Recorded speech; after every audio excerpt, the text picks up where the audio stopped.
Listen to Mr. Oladabala. Mr. Oladabala is a pastor partner. It's Oladabala as well as a lecturer of the University from Portsmouth. It's a following presentation on today's topic. Mr. We also have Mrs. Aisha Ado Abdullahi, who is the Vice President Legal of the Abuja Chamber of Commerce and Industry. Mrs. Abdullahi, the Chief Officer of the Nigerian Association, is a leading stakeholder, and so we're happy to have you here.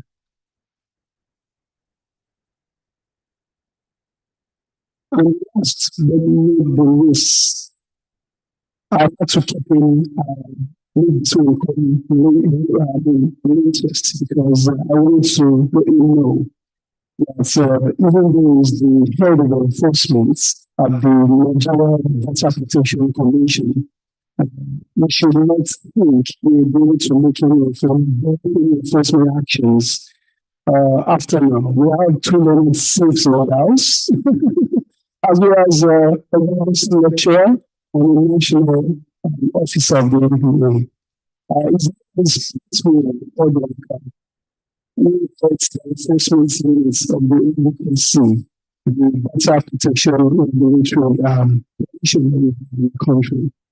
Okay, Mr. Odinka, thank you very much. As Dr. Ajibade has finally introduced to us, today is focusing on a very topical theme, which is data protection and transparent elections in the Nigerian legal profession, charting the way forward. And it's really about charting the way forward. And to reinforce or reemphasize what Dr. Ajibade has said, this is a non-partisan discussion, which is meant to help us navigate the challenges that we have faced over years since the electronic voting system was introduced in the NBA. And then we able to prefer solutions for fair and free elections at the NBA to ensure credibility and accountability in the system. And so I have been told by the technical team, we have been relying a lot on them, that we will be having a questions and answer session as well. Right. I'm aware that not only participants who are here with us on site, but also have participants who are online on some platform. And I welcome everyone who is on this platform to this by the SLGA.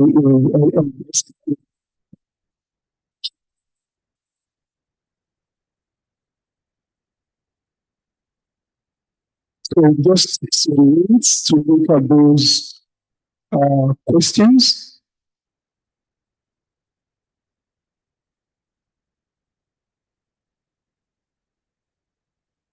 Right. So one approach for the 17th SPA Ajibade and Core and Business Nation. There are a number of questions here, and I'll be reading them. The idea here is for every participant to be able to express their views and the number of questions that we're going to be posting shortly. It's right on the screen.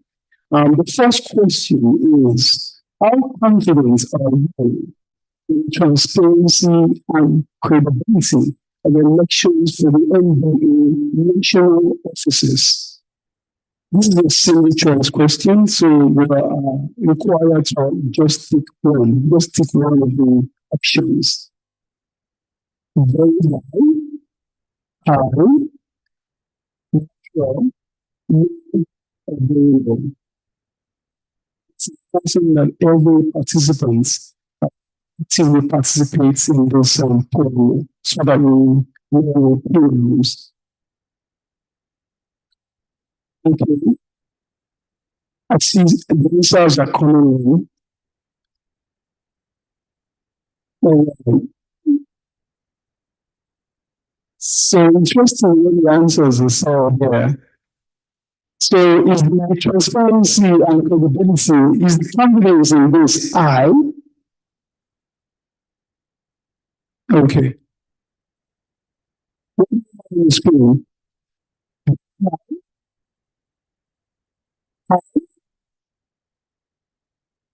Neutral,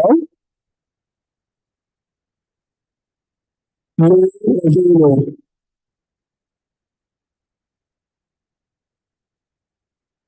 Okay. I think that most answers we're getting majority saying, is that high? Okay. High, neutral. Okay, interesting. I think we want to the other questions. It is optional for members and active participants in the sections, in the various sections of the NDA. How confident are you in the transparency and credibility of elections into offices of NDA sections and fora? Example, one of the sections, the section on business law, SBL. So confident are you in the transparency and credibility of these elections into the sections? Quickly, I, neutral, B, zero. Okay. We're getting a combination of answers mostly neutral, I, okay, I, okay, interesting. Okay, the next question. How rate your level of confidence in the fairness of elections conducted at your NBA branch? So we're leaving the sections and the national offices now and focusing on the NBA branches. Okay, interesting. So it appears that we have more confidence at the state branch levels compared to the national offices and the SBO sections from the answers we're getting on screen. Thank you very much for votes. Okay. 4. In recent NBA national elections, did you find the electronic voting process reliable? In recent NBA national elections, did you find the electronic voting process reliable? Yes, it was reliable. It was so much reliable. It was unreliable. I didn't participate in the recent elections. So I'm seeing on screen here, yes, it was reliable. I'm also seeing, yes, it was somewhat reliable. I see that a few persons did not vote. And some are also saying it was unreliable. Interesting. Okay. To what extent do you believe electronic voting has improved the transparency of NBA elections? This is a critical question. To what extent do you believe electronic voting has improved the transparency of NBA elections? To what extent? Somewhat, see very little, not at all. See, it has made it worse. Okay, we're seeing to a great extent. Also, a majority is also saying somewhat. And there we're also seeing very little. And some feel not at all. Interesting. No one seems to think it has made it worse. Okay. At least we're making some progress. All right. Now, so what specific conditions would increase your confidence in the use of electronic voting in Indian elections. You can select up to two from the multiple choice questions here. What specific conditions will increase your confidence in the use of electronic voting in Indian elections? A. Enhanced data protection measures. Independent audits of election results with an emphasis.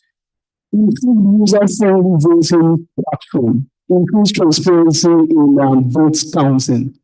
Majority needs to have independent audits conducted after these elections have been concluded. And the majority feels so. Interesting feedback. Get to know what the legal presenter feels about them.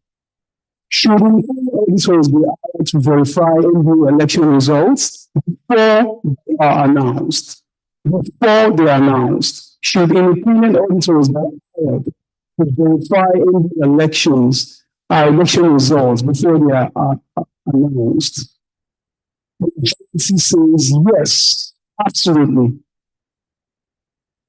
Okay, a few persons think yes, but only for national elections, but they are not in the majority. These guys are in the minority. Other persons feel that yes, but only if there are disputes. If there are no disputes, to hiring independent auditors. And then there is no, I don't think it's necessary. A few of them are undecided.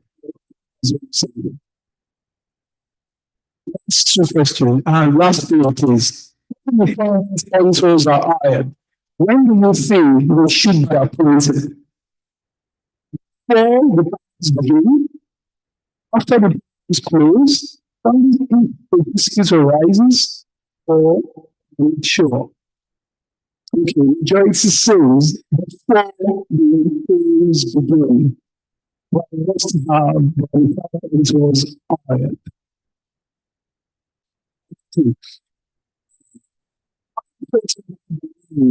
Protection and policy are within electoral processes.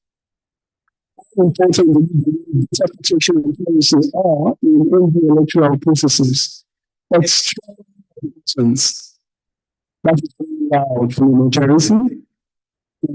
It's important, but it's really extreme. But extreme importance of it. Lastly, how do you think additional data protection measures or protocols are necessary to secure the personal information of NBR members during elections? Do you think additional data protection protocols are necessary to secure the personal information of NBR members during elections? Single choice question. Okay, it says yes, absolutely. Some think yes, to some extent. Okay. There is no real protocols are sufficient. And sure, says a few persons. So yes, absolutely. Have it. Thank you very much for those who have participated. Just a minute, I think there's one more question left. Candidates and aspirants in NBU elections should have access to voters' personal data for the purpose of campaigns and or audits. Do you think candidates and aspirants in NBU elections should have access to voters' personal data for the purpose of campaigns and or audits? Interesting. Majority saying no. Interesting. We get to know what the panelists and the speaker think about that. Some persons feel yes for campaigns and audits. A few persons think no, restrict this access to audits only. Much fewer persons think yes for campaigns only. No appears to be loud in the house. Okay, thank you very much. This has been a poll for the 17th SB Ajibade and Co. annual business luncheon. Thank you so much for all of those who participated, both online and on site. I'm sure that the stakeholders in the house, including those who are in charge of making sure we have transparent elections, have gotten some feedback. I'm sure before the end of this panel, there will be much more feedback to take home for every one of us. Thank you so much for your participation. I think we can give a round of applause to all of the participants online. Thank you. Now we go straight to today's business. Protection and transparent elections in the Nigerian legal profession, chatting moving forward. It was in 2016 that the Augustine Alleged administration, I believe, introduced the concept of having electronic voting. And also being the end of electoral college system. It introduced a universal suffrage system whereby every member of the electorate could vote. Of course, with that come a lot of responsibilities. These responsibilities have been managed with past electorates without to be answered. But our focus here today is ensuring that we have transparent elections, electoral processes at the end of the day, so as to introduce an e-voting system. There seems to be some kind of conflicts or competing interests between ensuring free and fair elections by introducing data protection and privacy into the system, as well as ensuring that the election itself is transparent, that enables candidates and other stakeholders be able to have access to information to using this speaker, the lead presenter, to please come forward to make his presentation. After Mr. Babalia's presentation, we will have the panelists also discuss this interactive session with every one of us here, both online and offline.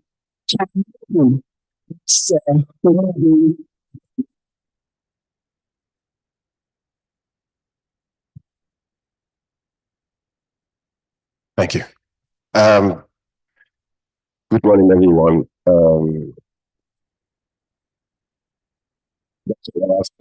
Ajibade and the entire SB Ajibade team, thank you for this invitation. I do not take it for granted. Lana Silks, Mr. Bimbola SAN, Mr. Ketude SAN, and Mr. Ikwazo SAN. You're welcome. And to everyone also, please, I don't like the term all protocols duly observed. I mean, to everyone in the room, I acknowledge you. When I was invited, when I was sent the letter of invitation, and Mr. Ajibade also explained to me what he would like us to discuss, I was particularly impressed that we're having this kind of discussion at this time. And whoever knows me knows I'm very, very passionate about data protection. An incident happened in my office a couple of days ago when I just returned from the UK, and I've been away for a while. And the last time I came, there were some papers I trashed in my office. And when I came back, the papers were still there in the trash, some of them on the trash can, literally the part of my office. I wasn't particularly impressed with the office assistant, and I called her and I was going to reprimand her. She saw I was upset. And she said, she saw I was upset. And she said, I said, why didn't you do this? I mean, it's been about 3-4 weeks. And she said, sorry, sir. I learned to respect people's privacy. I didn't want to invade your privacy. I go to that part of your office. Didn't know whether to smile or to laugh or to be angrier. And I just left it because she knew almost everything we're doing in the office is mostly about privacy and data protection. So she used that to box me to a corner. So the MBA discussing this, it's a very good thing. Right from the time Olumide Akpata was about entering the office, I had been writing about the MBA taking this thing seriously. So now that we're discussing this in connection to the MBA election, it's something I'm very, very happy about. So I understand I don't know how to use this. Please, can you help me? Next. Okay, thank you. So it's gone back. This thing wants to spoil my career here. Yes, okay, so I'm going straight to this.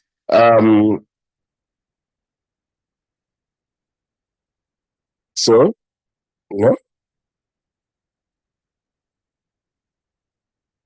it's supposed to be here. This is where I'm starting from. This is a quote by someone in the industry that in order for an election system to be trusted, it needs to be verifiable. And actually, most of the people that filled the poll, even though they are not many, about 35 people, but I want to believe they represent a certain demography, mostly the younger demography of the bar. They also believe we should be able to verify. Methods must exist to check that the votes are cast as intended by voters. There must be strong evidence that the machines function and they are supposed to function as they are supposed to function. And voters should feel confident that the election is conducted fairly and accurately. I think this is what we have come here to discuss. We have not come here to analyze the elections that have held, or even the ones that will still hold, but we are here to discuss what ought to be or how we can improve going forward. So what am I going to talk about today? Am I supposed to point it at the TV? Okay. Introduction, e-voting, because I took the title given to me or the topic given to me. The topic given to me was basically about elections. I'm not speaking about elections. I'm not going to speak about elections conducted before I was born or before I became a lawyer. I can't talk about it. Even if I don't think I have the low-cost anyways to talk about it. But I'm going to talk about the ones I participated in, and particularly the ones conducted through electronic voting. That's why we're here, and that's why I am here. I mean, that's my area. So then I'm going to speak to the NBA's adoption of this e-voting thing, the headaches we've had over time, and also what I think, in my opinion, should be the way going forward. And again, this is not a castigation of anything that has happened or what is still going on, but it is just a discussion at the bar on how we can better govern ourselves. I mean, it is ironical that when elections are held in Nigeria, they always go to court. And when they go to court, lawyers are meant to argue their cases in court. It's ironical that lawyers that argue some people's cases in court, we can't even conduct credible elections, so to speak. I think it's something we really need to take seriously.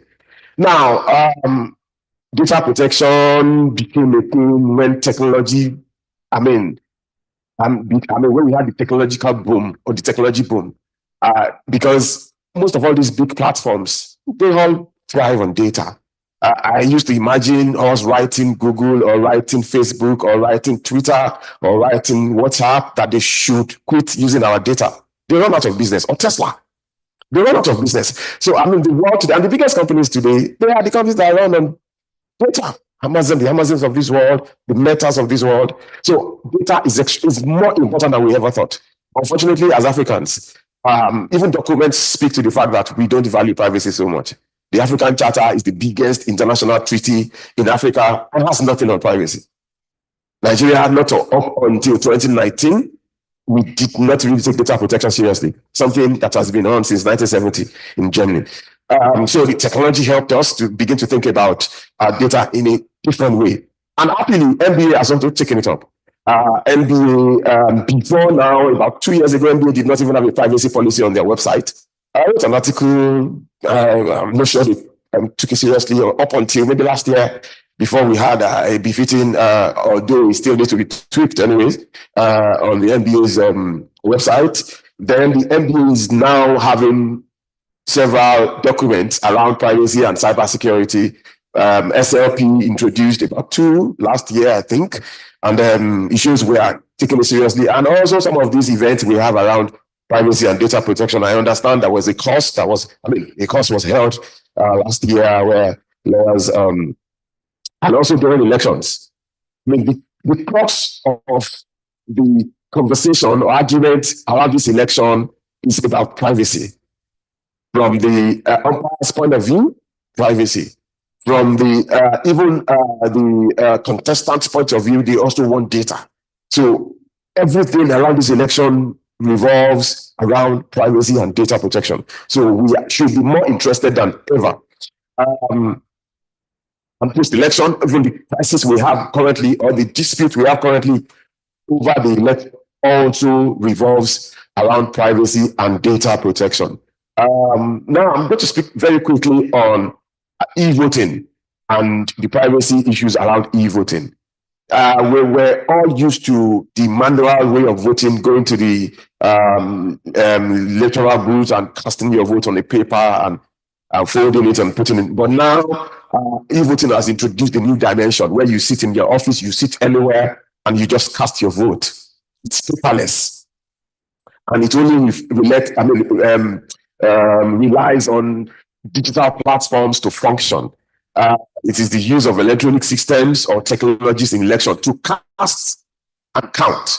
So ours is to cast, the umpire is to count, and they use technology for these things. Now, the issues around e-voting, the privacy issues, one of them is anonymity. Unlike the paper voting, where you walk to the polling booth, they give you the paper, you use your thumbprint, then you submit. In that process, mostly your name is not written on the electoral paper or the ballot paper. It is only your thumbprint that identifies you. But now with electronic voting, that cannot really be possible, because you either vote with your email addresses or with your telephone number or with your designated ID. Something directly attaches you to the votes cast, and so you cannot be completely anonymous. That's with e-voting. Then also in the manual voting, you can easily verify, okay, while we are counting, this is the people who wait, and you count the number of votes cast. But in e-voting, that doesn't work like that. Then vote verification, easily people can sit down and say, oh, we're going to wait before we leave so that we can know the number of people who voted and discuss. But that is not mostly possible with electronic voting.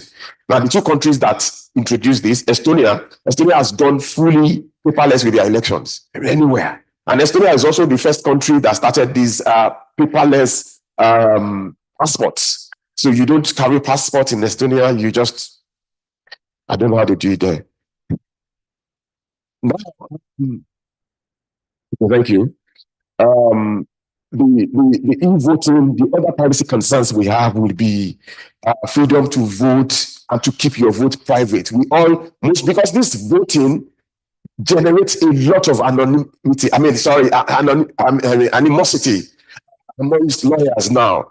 People, I have friends before elections who are no longer my friends, unfortunately. Even when I told them I am not supporting this candidate, they don't just believe. So it becomes even more difficult to even talk on WhatsApp, to talk on social media, because they just think either you're conversing for someone or you are expressing your sentiment for someone. And that is not why I became a lawyer, for crying out loud. So that's a problem. So everybody wants to keep this thing private, so that if you vote for someone else and you meet another person's candidate, they don't necessarily treat you with some form of disdain. So they want to keep it private. Only by State Electoral Commission, the court appears that the right to vote and even the choice is a private matter. And it's covered by the right to privacy. I remember one of the WhatsApp groups that somebody was telling me I should tell them who my candidate. And I said, come, this is in my private device. They thought I was joking. I said, oh, there's a court of appeal decision on it. Whoever I decide to vote for is my personal choice, and I could choose not to disclose. If I want to disclose, fine. But if I don't want to disclose, I could choose. We had election during the 2023 election where President Buhari openly told us who he voted for. I mean, that's his decision to do.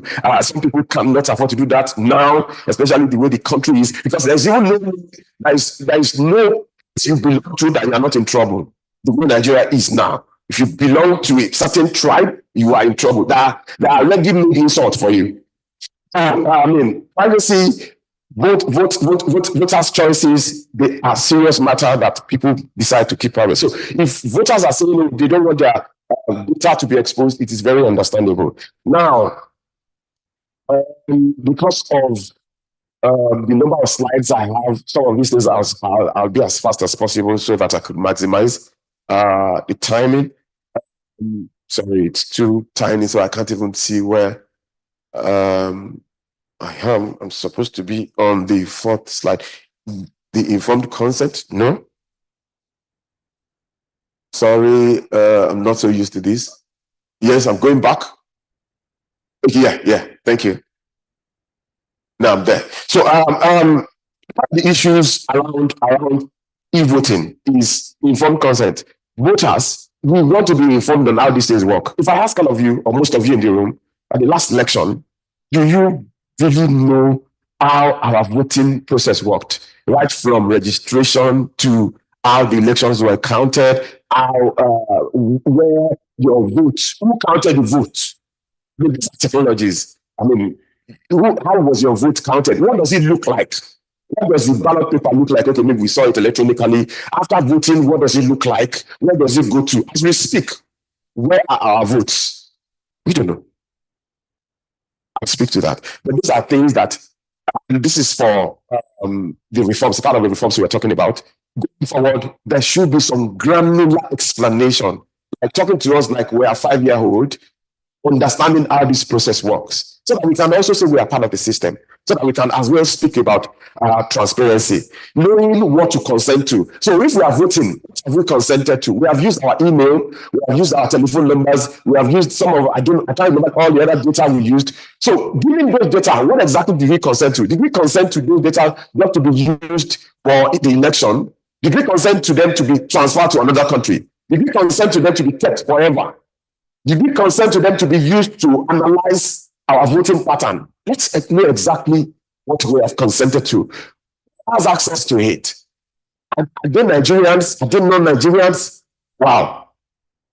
Sorry, I didn't know I have short time like this.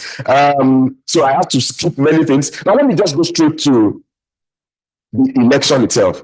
So I have a full paper I'm going to share. I didn't want to share it now, but I have a full paper where I thoroughly discussed all these things. Now, let me go straight to the NBA election.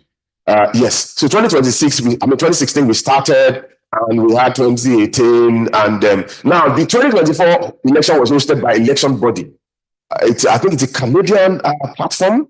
And after the election, we had post-election allegations, and the ECMB sent a robust response, if I may say, and they addressed the privacy concerns in those. So the issues in that election, first of all, publication of voters list, it was part of the issues discussed. The ECMB was talking about voters' consent, and now. Consent, and that's the mistake we all make with privacy and data protection. Everything we talk about consent, everything is not consent. I mean, when I teach at the University at Mid-City University, I teach data protection there as well. And one thing I tell my students first is everything is not consent. Get that clear. We won't have to, obtain your consent for everything. No. Some days we wouldn't even obtain your consent, and I'll speak to it. Now, so there could be other legal bases, there could be the legitimate interest, we speak to it. Then some of these things where legitimate interest is not even defined under our law, not even under the GDPR. I see that the ECMB referenced the GDPR, and I'll speak to it, why they reference a European law as well as a Nigerian law. Now, so those are the issues that were raised in the dispute that we have. Now, if we talk about legitimate interest, that is, we are not using consent. We're saying the NBA has a legitimate interest. We're saying the candidates has a legitimate interest in knowing the actual result of the election. We're saying the electorate, we have legitimate interest. So if we have that interest, then we don't need to seek your consent anymore, because legitimate interest is one of the legal bases under the NDPA, that's Nigerian Data Protection Act, and also under the GDPR. I'm going to be skipping a lot because of our time. Now, access to servers and application logs was also a big issue. I mean, and so many analogies were made about what the application log is, and why we can't have access to it, or why the candidates cannot have access to it. I'm sorry, I'm going to be skipping, but I'm sharing my full paper so we can. This discussion will always go on. So now, what do I think? How do we address all these issues? Legitimate issues, legitimate concerns from the ECNBA and from the candidates as well. You can imagine how much. I'm not talking about the money spent contesting elections. I'm talking about the physicality of these elections. I imagine all the states they had to travel to. Anytime you read the papers or you read the blogs, you will see one candidate is in Zamfara, one candidate is in Enugu. I mean, it's a lot. What it takes on the kind of toll it takes on their health as well. Some of them will just be recovering. For those people who are not in office, the person in office is not recovering yet. It will continue because, I mean, the work was started. So we understand that from the resources, they are humans as well. So, I mean, they are also huge stakeholders in this thing. So what do I think about how to go forward with this thing? Now, the first thing is proactive information. As electorate, as candidates, as stakeholders, give us proper election, specifically around use of data, around collection, around who we collect, around what they use it for afterwards, around how they store it, around if we are giving consent. I don't even rely on consent first. If you are relying on consent, what are we consenting to? I said transmission. What do we transmit? As we speak, our data, they called some of the, from the response, they said some of these things are critical information. I can't remember how Mr. Bola SAN called it. I think critical information so our critical information is in Canada now as we speak. Some of you have never been to Canada. The information is waiting for you in Canada. Now, I mean, so this shows this security. How do we secure it? I mean, you understand until when you begin to see your data where you never thought it was, before you understand how important data security is. In Europe now, it happens in Nigeria too. I mean, if you buy a certain product on a particular platform, there's what they call cookies. I mean, the cookies save your preference, and you open another website. Let's say you wanted to buy shoes. You open another website, you are looking for particular information, then what pops at you will be shoes, all manner of shoes. I mean, this thing might not be, as a Nigerian, because of our economy, it might not really be a problem. Because, I mean, there's no way somebody who has not eaten, there's no amount of pop-ups that will make me to buy shoe that I don't have the money for. I mean, it's not in Nigeria, yes, but in Europe, where these things are easily affordable, you are weird. So I discovered I had about 15 kinds of pen. I like pen. I have fetish for pen. But so once they come, I buy. They come, I buy. I'm using this pen for another calculated how much I spent. And then just useless pens. I mean, these are how these things, how critical these things are. They control you. Whoever has your information controls you. Just imagine somebody has your needs and they ask you to give money. Sometimes people fall for it. We heard about the case of this very popular man in Equatorial Guinea who broke the internet. He's a superstar right now, and the video has many cast and crew. And unfortunately, one of the cast and crew took her life. Yeah, when it got to the public. So whoever has a certain information can really control you. I mean, that's why we have to be mindful of where, as lawyers, where they keep our critical national infrastructure. Now, identity theft, yes, that was one of the arguments.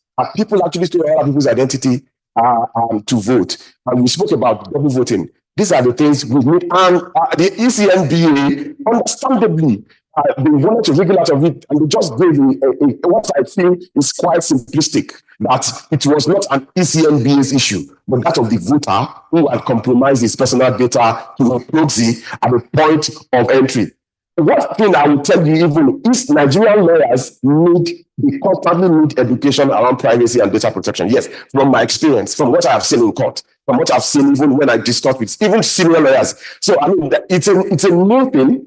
I've gone back to school for it. In my PhD, I'm finishing next year. I guess goes. In my village, people do not comment in the matter.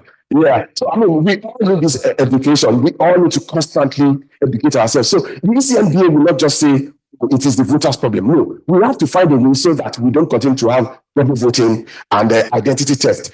Now, there's something they do. You can send a link to every lawyer and ask them to verify.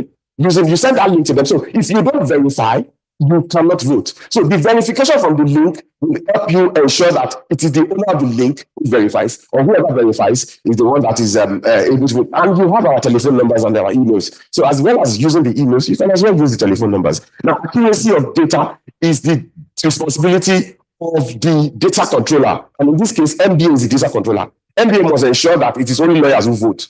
2 minutes left. Why did you invite me now?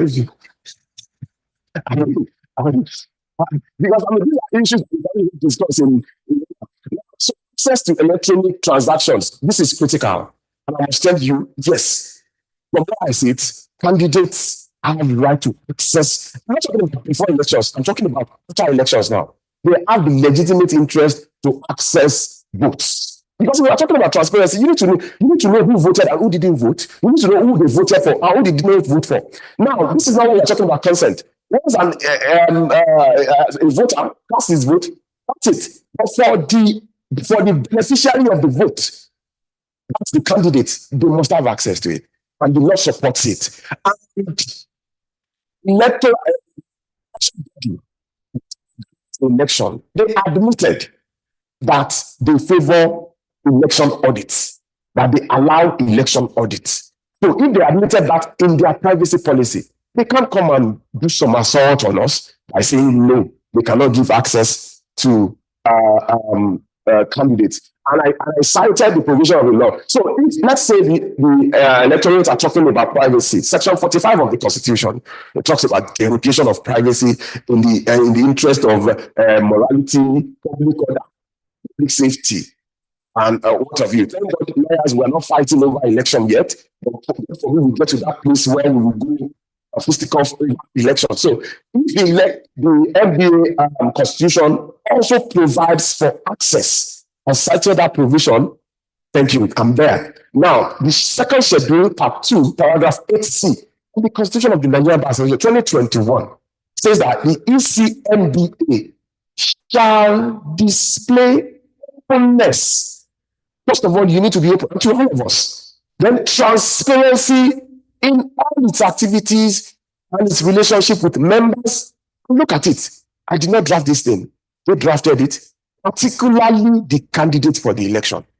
So that is better affidavit in support of the candidates now. That I shall ensure transparency anyways, establish a system that allows interested parties to access in a timely manner all critical information, documents, data-based used in the election process or in the normal operation of the election. I think this speaks to it. I didn't even want to include this before. I just wanted to be theoretical about, but if we have a constitution that guides us and the constitution says we should give candidates access, I think that part speaks to it. Now, very quickly, for the international users, the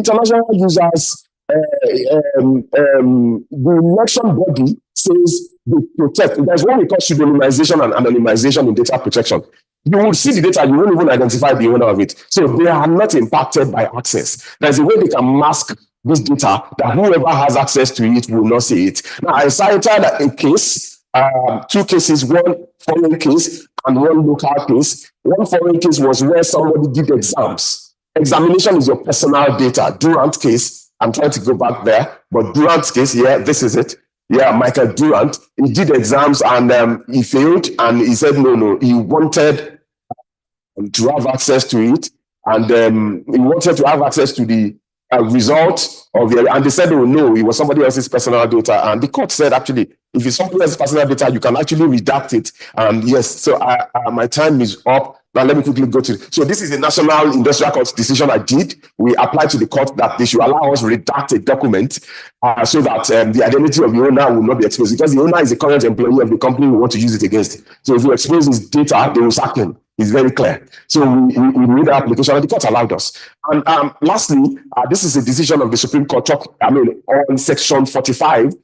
And the rules of an association also qualifies as a law under Section 45. So the rules of the NBA qualify as a law which can derogate privacy under if you are talking about Section 37, the Section 45 trumps it. With respect to access to data. I'm trying to see, is that the last slide? Audits, I think I said it. Audits should be allowed. Audits would allow you to see the receipt, see the tally, see who voted. Now, from my conclusion. So I said, I'm going to read. I said, from the foregoing intervention, conducting audits on electoral voting, especially in the NBA, is not only necessary but essential for, number one, the integrity, the transparency, and the trustworthiness of the electoral process. Audits serve as a crucial mechanism to verify the accuracy of votes, to ensure compliance with legal and regulatory standards, to identify any irregularities or security risks.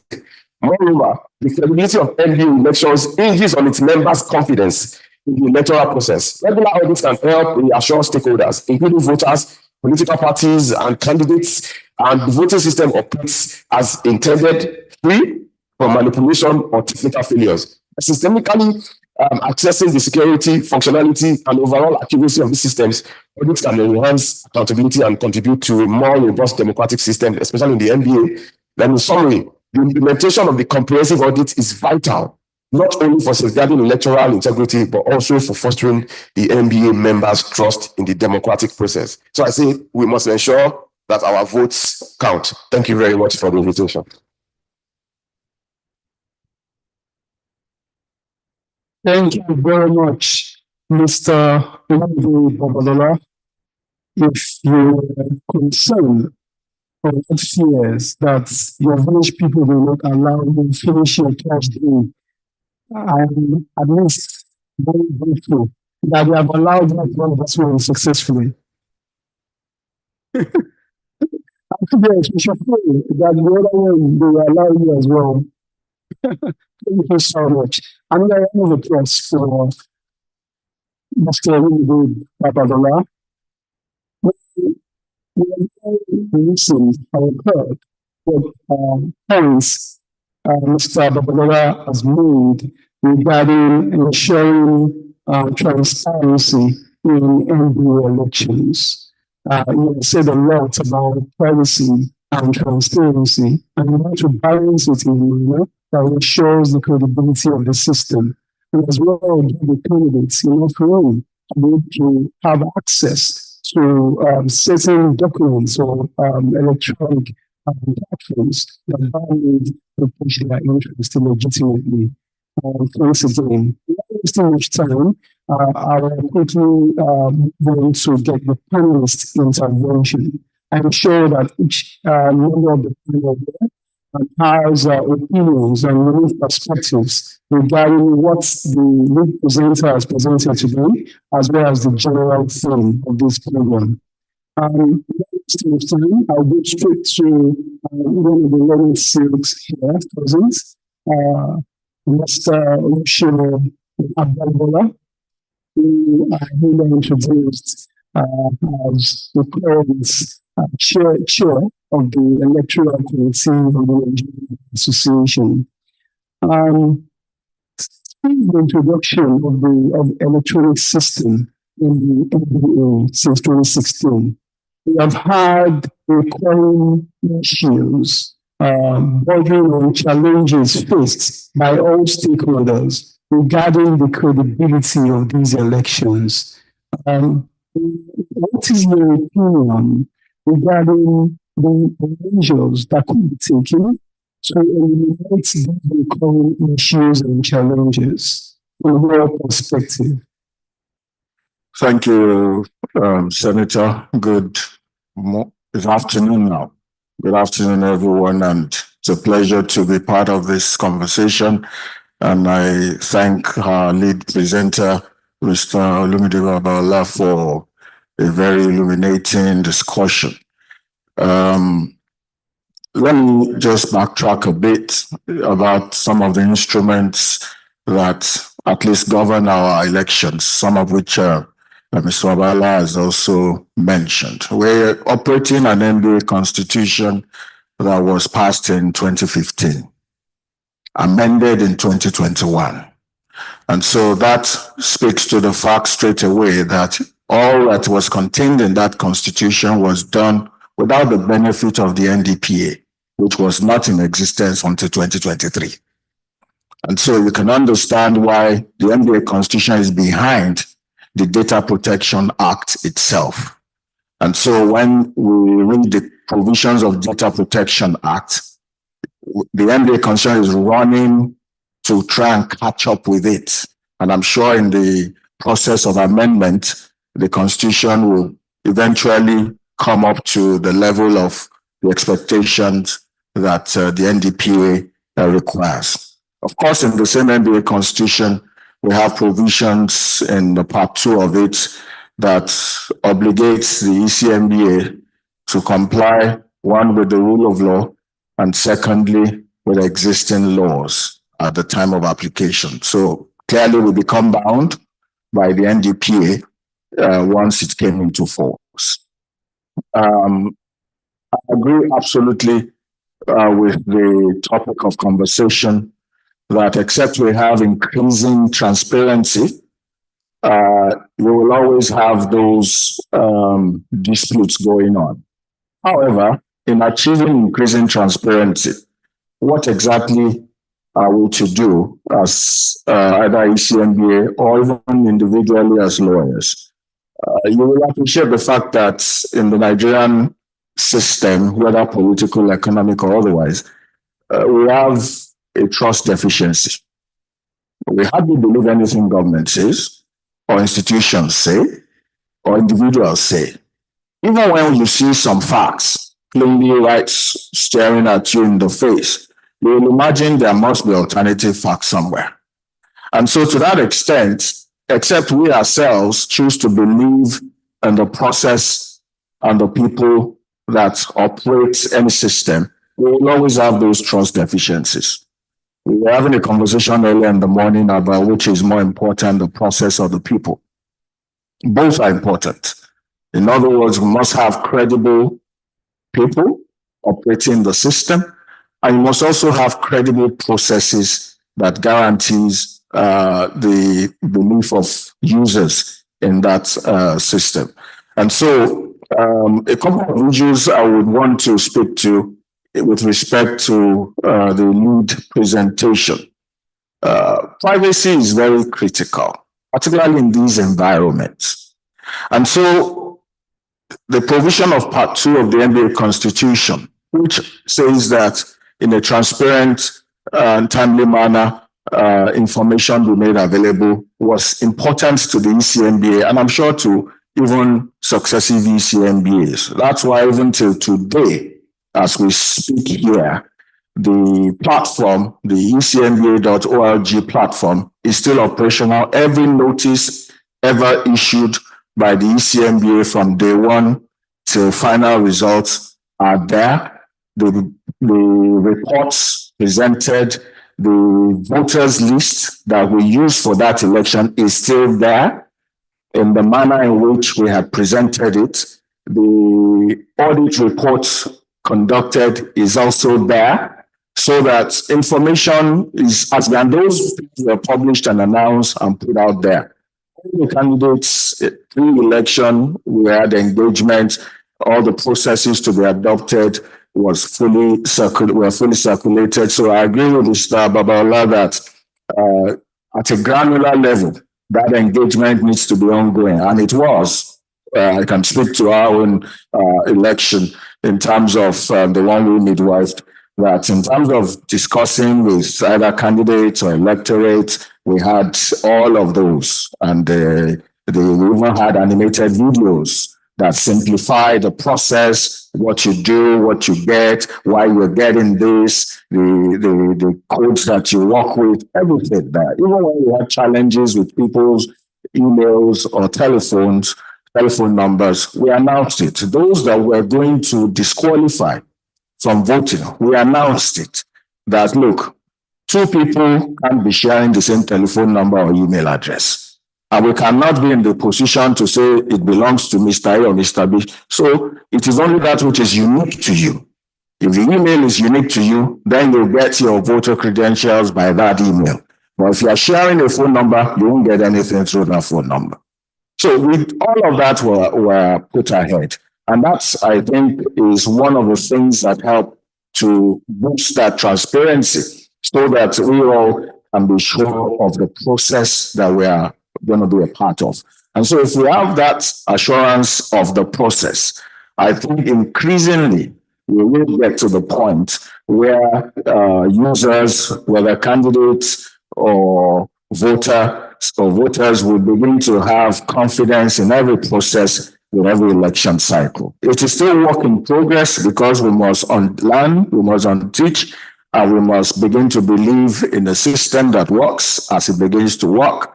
And then we'll find out that there'll be less acrimony, less disputes. Now, because of the state of play in the environment, the nation, not necessarily in the profession, but generally in the nation, and we have this trust deficiency. So naturally, there we will always have those issues. But I agree, and I'm sure most of our speakers will agree that transparency is very important. How we achieve that transparency without making it become a weapon in the hands of others who use your transparency as an instrument of mischief is another point.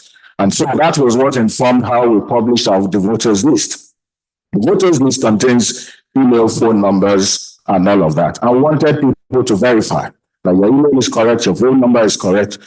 But we're used to a voters list that you publish a list of 40,000 people with all their credentials stated there. And so whether my name is Olusegun Abimbola, I should be concerned about the credentials of Olusegun Abimbola. I shouldn't be concerned about Ayodele Akintunde. That's the voter that should check and be concerned about his own credentials. But now, am I to publish a list that shows Olusegun Abimbola own, Ayodele's own, Orinde Babala's own, Aisha's own, and everybody sees it? Whereas I could have my phone number as my account number on OPay. So that endangers me to the extent to which if I publish it for a third party to see, it becomes a problem as well for somebody else to weaponize and use for mischief. And so we were faced with all of those contradictions to determine how best to address it. And so, thank God for technology, we published the list on our website until today is still there, that the only way you see it is to key in your own SCN number, and the only data you see is yours. That's all you see. You see all your entire credentials, and you can then tell us, oh, my phone number is wrong, my email is wrong, and we correct it. That was the process. But then we had pushback that, hey, we didn't publish voters list because we didn't see 72,000 names. Why do you want to see 72,000 names at that point when we do not know how many people will see? It's not only you that will see it, even non-lawyers will have access to it. How do you determine who then has weaponized an information? So we need to balance some of those narratives in a way that understands the challenges we face in the environment, in our system, and work around it. Thank you very much.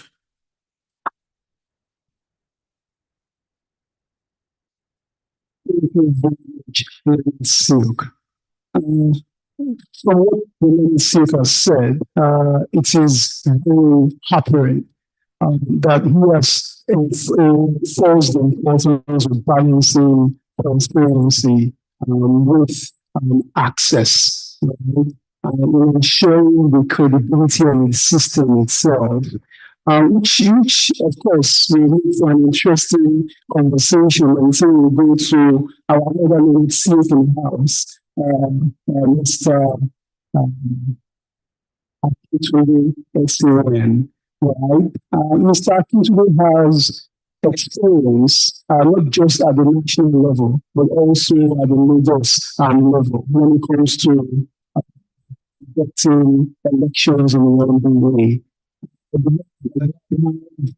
some enriching insights you're going to share with us regarding balancing these things. We know or we understand there is the aspect of managing data's data in a manner that ensures there is data protection according to our laws, as Dr. Abambola and Mr. Abambola has said. But what we found are the measures that should be put in place to ensure that apart from data management for the purpose of data protection laws, we also ensure transparency in the system. Thank you. Thank you, Senator. Thank you, the firm of SP Ajibade and Co., the managing partner, my good friend, Mr. Babatunde Ajibade, for inviting me to be part of this very interesting conversation.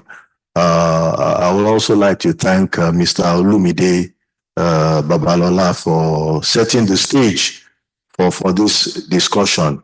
As you have rightly said, I have been involved in elections at the branch level and for several years. And the first electronic voting that was conducted by the Lagos branch, I was chairman of the election committee at that point in time. And I always say that that election was an election that everybody shook their hands. My chairman was here who supported us doing that electronic voting, and everybody, winners, losers, shook their hands, and everybody was happy. And I think because of that success, Mr. Olumide Apata invited me to come and chair a committee he called the NBA Election and Audit Reform Committee. I think coming from his election, there was a lot of disputation and challenge. Mr. Babatunde Ajibade was also part of that election. So he saw that there was a need for some kind of reform of the process.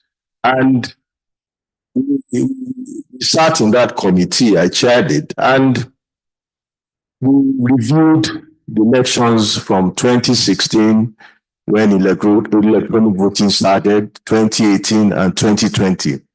And though they were different in essentially some of their problems, well, we saw generally that they all had some similar problems. There were what we call election issues, election day issues, and post-election issues. And some of them, because there were quite many, but I think what is relevant to this discussion about data protection comes around collection of data, because we discovered in all those three elections that getting the list, a credible list for eligible voters was a problem. And in all the elections of 2016, 2018, and 2016 and 2018 and 2020, payment of branch dues was important before you could become an eligible voter. So you had to pay your bar practicing fees, and you also had to pay your branch dues.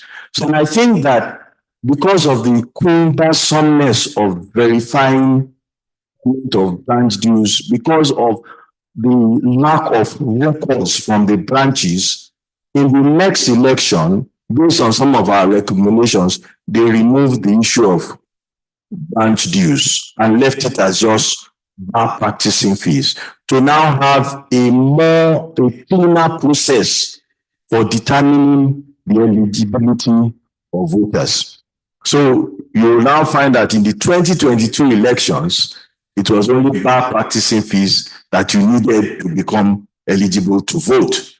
And because of the payment systems that were gradually evolving, it now began to make gathering data from members much more easy, because they have started involving, I think, Flutterwave or Paystack in some of these payment systems. So in that election, which I also chaired, because I now chair the 2022 elections, we're able to gather better data, unlike the previous elections. Other issues were about the integrity of the voters register, because essentially there was a problem about lawyers not filling in appropriate data about themselves. You'll be so shocked that in some branches, in some parts of the country, one person, maybe an admin officer in a branch, can pay for 200 people and put his own email address as email address and phone number of all of them. So who will the ballot go from in that situation? That created problems emanating from lawyers themselves, because it was now a question of, are lawyers tech savvy? Do they want to submit to the technology that is being deployed for the purposes of the election? So those were some of the challenges. Then in previous elections, we had voter portal issues. Law Pavilion did the 2016 elections. There were issues because Law Pavilion was navigating a completely uncharted course. And the kind of data that was being provided to Law Pavilion were Excel sheet papers of list of eligible voters. So they had their own problems. The next election, 2018, was Voter. That was a platform designed by Champs. There was also a problem of the credibility of that portal. In 2020, NBA decided to try to create a portal for itself. But when that portal was tested, it was discovered that it did not have the essential security features to ensure a credible election, and they now had to move to election body. And so election body has been the election management system platform for 2020, 2022, and 2024. And the truth about it is that when I became the chairman of the ECMBA, I wanted to use a different platform. I wanted to use the platform that I had used and everybody was happy with in conducting the branch elections for the Lagos branch. But there was a challenge of capacity for that platform. That platform was able to take about 5,000 to 10,000 voters, or conduct an election for about 10,000 people. But some 50,000, 60,000 people. So they couldn't handle it.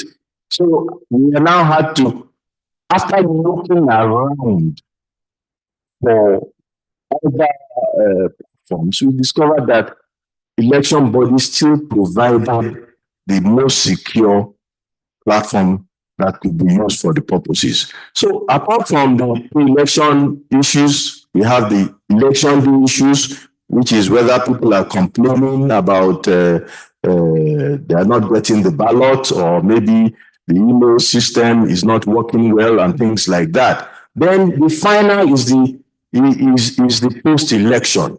And in all the elections, the general complaint is lack of post-election audit. And we as a committee decided that after making recommendations on election issues, election day issues, on the post-election issues, we specifically made recommendations that post-election audit should be carried out so as to ensure transparency of the election process. I have the reports here. I deliberately came here with the reports so that it's not that we are probably coming here to manufacture what happened or what was said. We made it very clear. It's almost like in 2 pages. Post-election issue, challenge identified by the committee and recommendations, lack of independent post-election audit of elections. The most crucial aspect of the ECMD's work is to ensure that after the conduct of elections, a post-election audit is conducted and its report audited. The election of national officers which were conducted via electronic means have been questioned by different stakeholders, especially because of the non-provision of post-election audit report. So we made recommendations which involve an independent body, an independent committee, independent auditor, and several other things to ensure that everybody is happy with the process.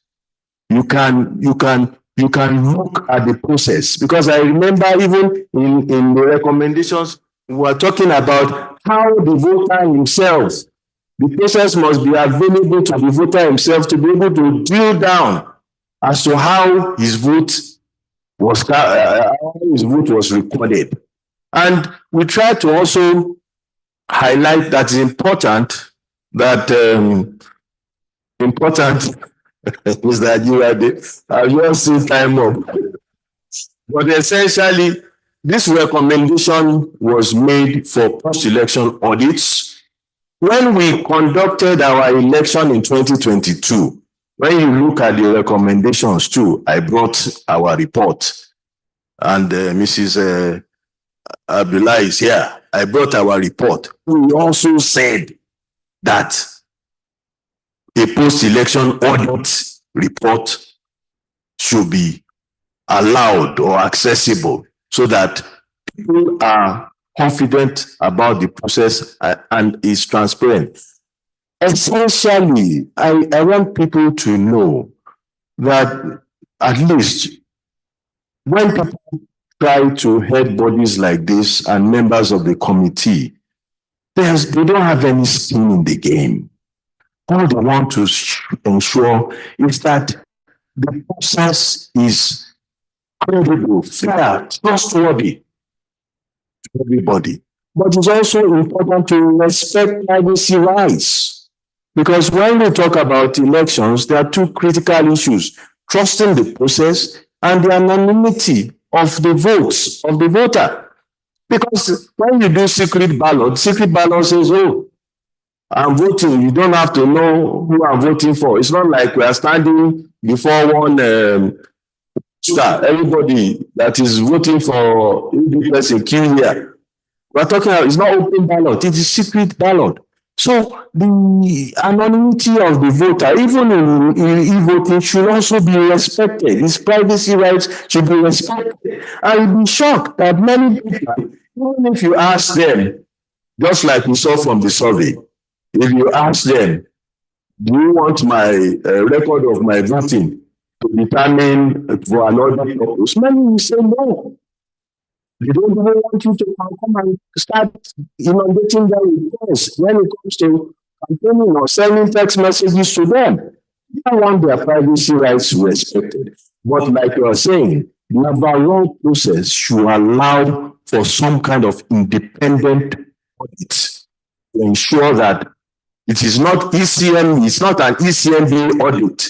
It is independent of both the ECMD and the candidates, and it also respects the privacy rights of everybody. Thank you.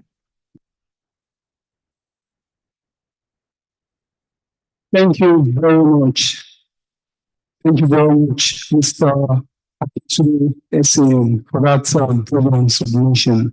And I have no doubt that given your experience over the years, you would have evidential insights regarding how best to navigate the electoral process at the NDA.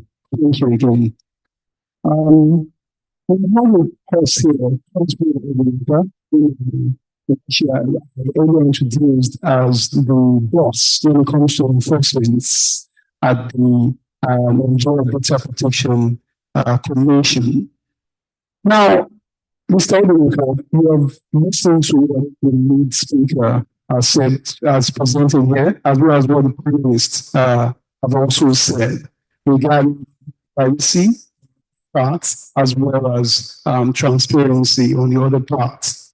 From your point of view, especially as one who is in charge of enforcement at the NDPC, what would you say should be the measures that could be taken to ensure that electoral transparency or election transparency is not compromised on the basis that we need to have data protection? And while you're answering that, from your own angle, and please, we all acknowledge here that this matter or this issue may be sub judice at this point, but please, would you be able to identify certain activities or processes in NBA elections over the years that you believe, in your opinion, right, might have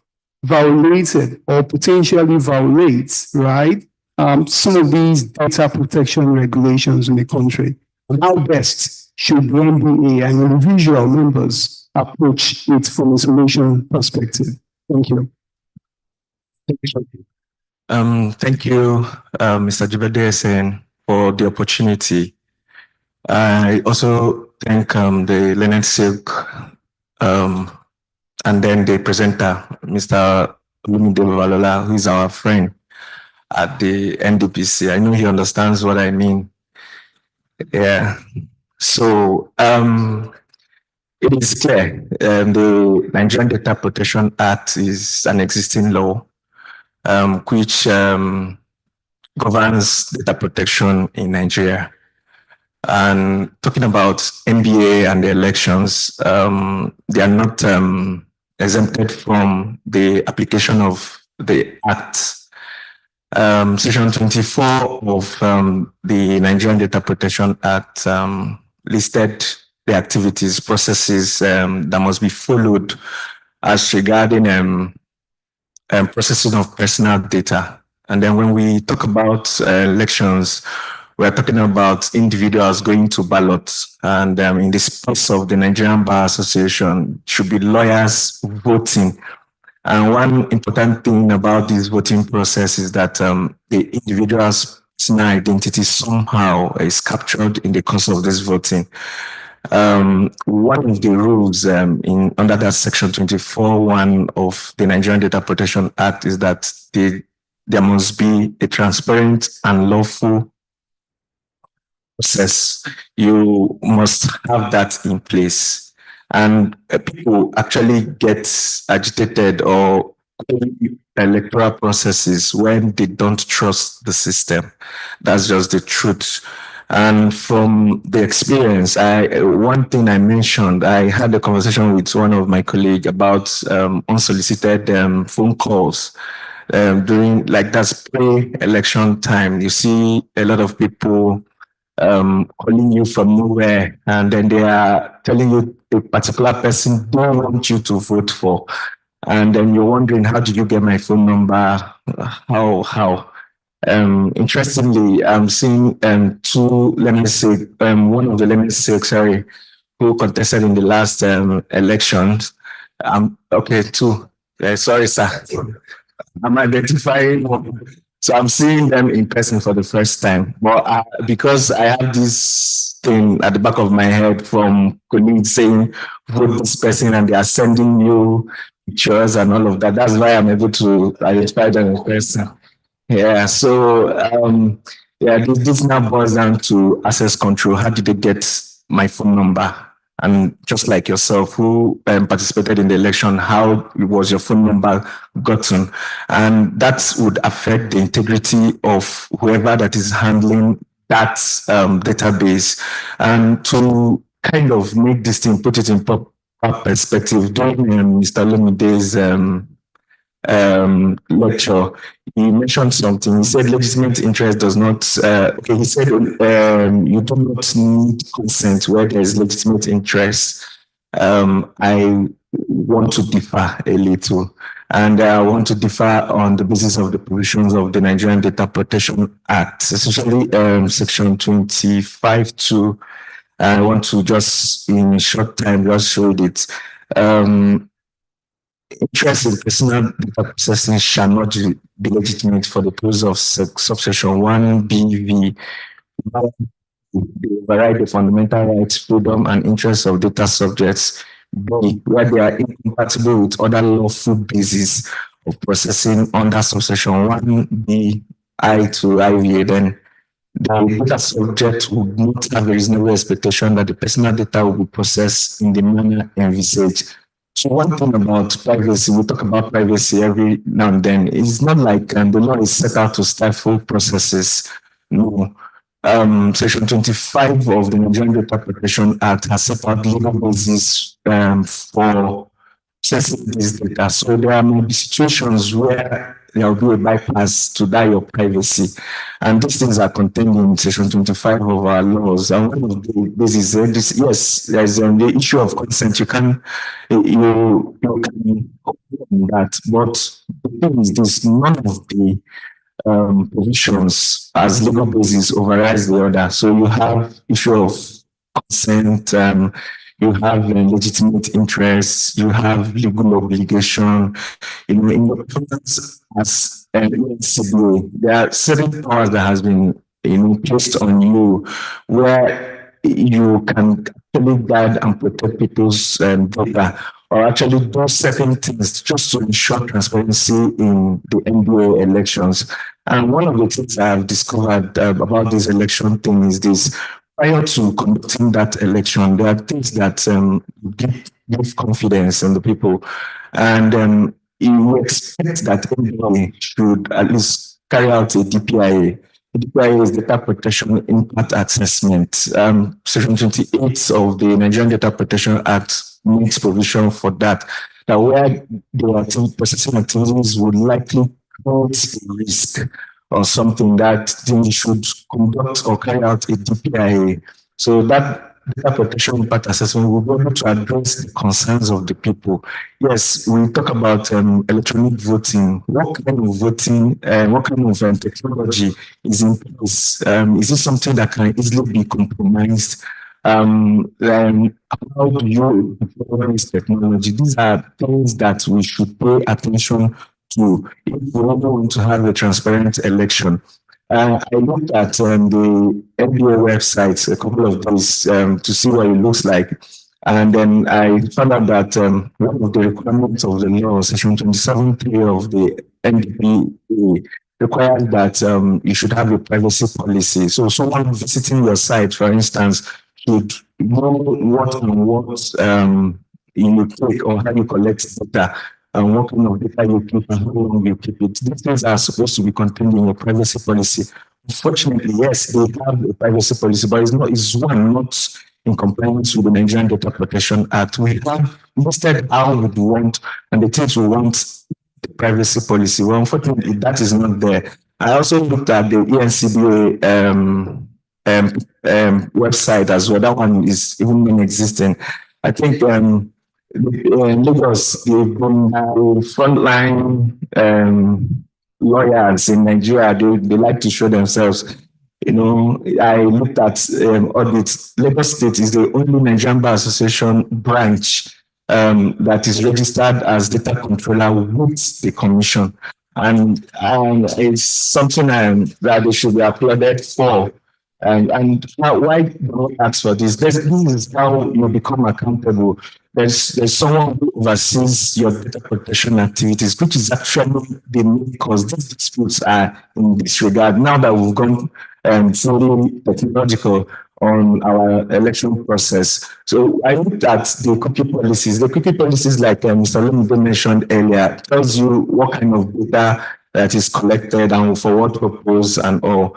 They had something like that. And the rest of the people, the Nigerian Bar Association as a body does not have it.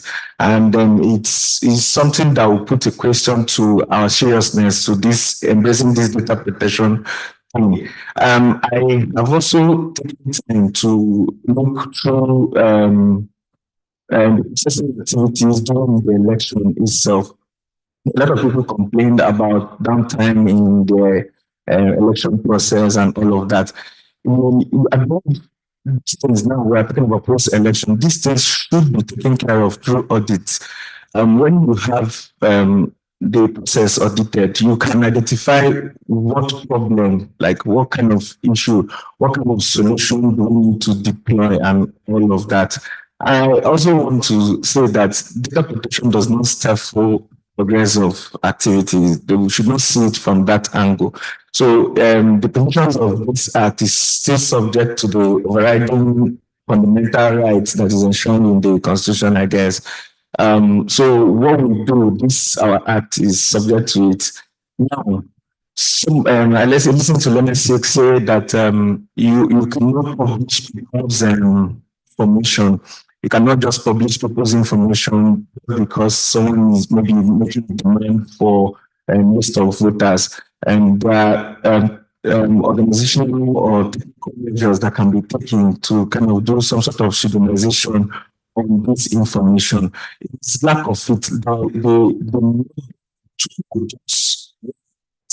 which is the right of the subject. It is your ability to provide information to that data subject that makes people kind of cast doubts or aspersions on your integrity. So the data subject has rights. You have that right to make a demand, and then upon demand, you are expected to give answers. Right? You will not under the pretense that you are doing data protection, you will not now give opportunity, because one of the lawful basis for doing that is that if the law imposes an obligation on you to publish, then you can publish. I just don't want to quote it off. I think I just need to look at that under section 25 of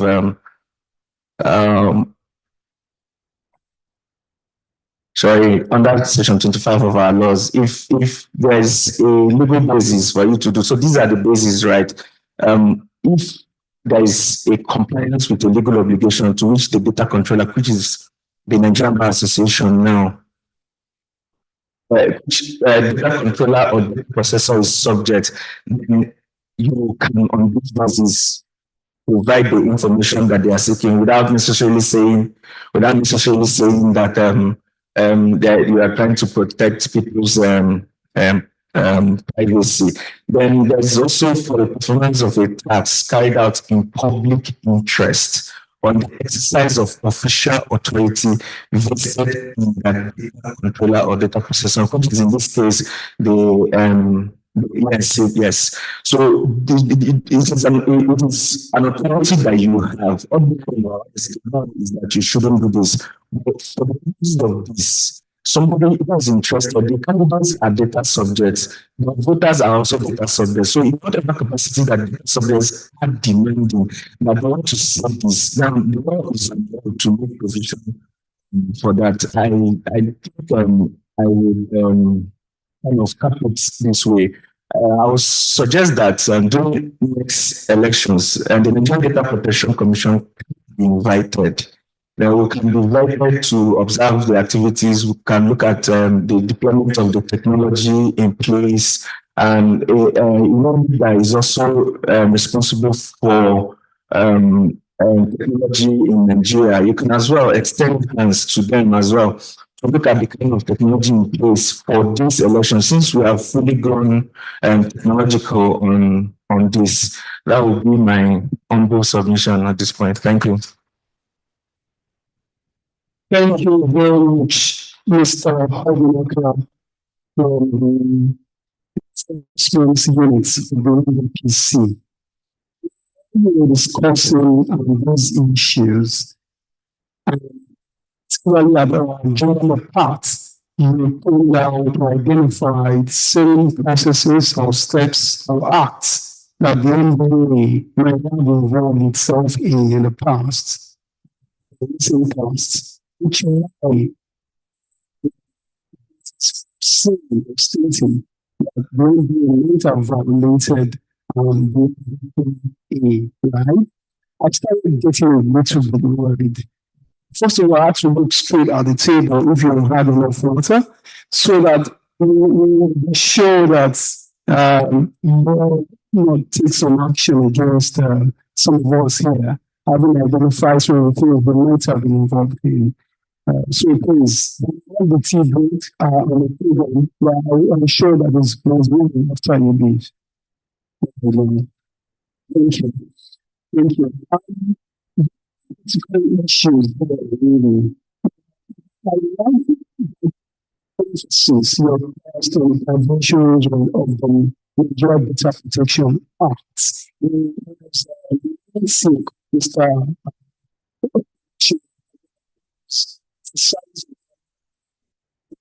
Time that the Constitution was drafted, there was no NDPA, there was no act. The only regulations we had, the NDPA was in 2019. Interestingly now, with another election moving very fast, we would expect that every stakeholder will work together to ensure that we look at compliance with the provisions of the NDPA, while not, as you've said, compromising the rights of the voters and the candidates to have access to critical information. I just thought I should also point that out. Thank you. Another question on page 10. I was invited to do this session. I shared the flyer across social media network. Interestingly, the feedback, some things I noticed or observed was that more members of the society who were non-lawyers were more interested in a conversation than lawyers themselves. And trust me, I have more lawyers in my network than non-lawyers. So it means that the issues we're discussing here are very key. Because even if we go back to the time of Mr. Augustine Alege in 2016, I recall that one of the two reasons why electronic voting was introduced was so that the NBA could set the standard and lead the way and show Nigeria how to dance. Right? According to Mrs. Kabbalai, who is a former national officer of the NBA, someone who is also a legal, he works on legal, yes, from the Abuja Industry for Trade and Commerce. She understands the case of implementation when it comes to ensuring credibility in the system. So, this is the line. From your perspective, as someone who understands these issues, have any proposals for the NBA and other stakeholders to look at in terms of what we can do to fix this recurring challenge of distrust in the system? Thank you. Thank you very much, Senator. Thank you. I would also, just like my fellow members of the panel here, appreciate SPA Ajibade for the invite and for initiating this very important discourse, because whether we like it or not, we have to improve on what we have. We can't go back to the old days. So, and then of course, let me correct a little bit. I do not work in Abuja Chamber of Commerce. I serve on the EXCO as the VP. Yes, I am a private practitioner also, like some of my colleagues here. I happen to have been one of the test, I don't want to say rats or guinea pigs, because I contested in the 2016 elections. So I was one of the candidates that tested the first electronic election of the NBA. That year I contested to be the national treasurer and I won. So I could be here to say that the process was straightforward. Well, maybe people may say because I won, But I interacted with my fellow contestant during and immediately after the election, and the gap between us was very slim. One thing that I learned from that experience is the fact that, okay, even though we are here to talk about the facility, the platform, e-voting, but I'd like to begin with our attitude as lawyers. So, like was described by Mr. Olumide, the process of contesting and campaigning is a very tedious one. My office, or the office that I contested for, the national treasurer, was not as big as the president, but then what it took to campaign and to contest and win the election, I could say was as serious. I had to travel to all the branches. I appreciate MBA for that experience anyway, because that enabled me to have visited all the states in Nigeria.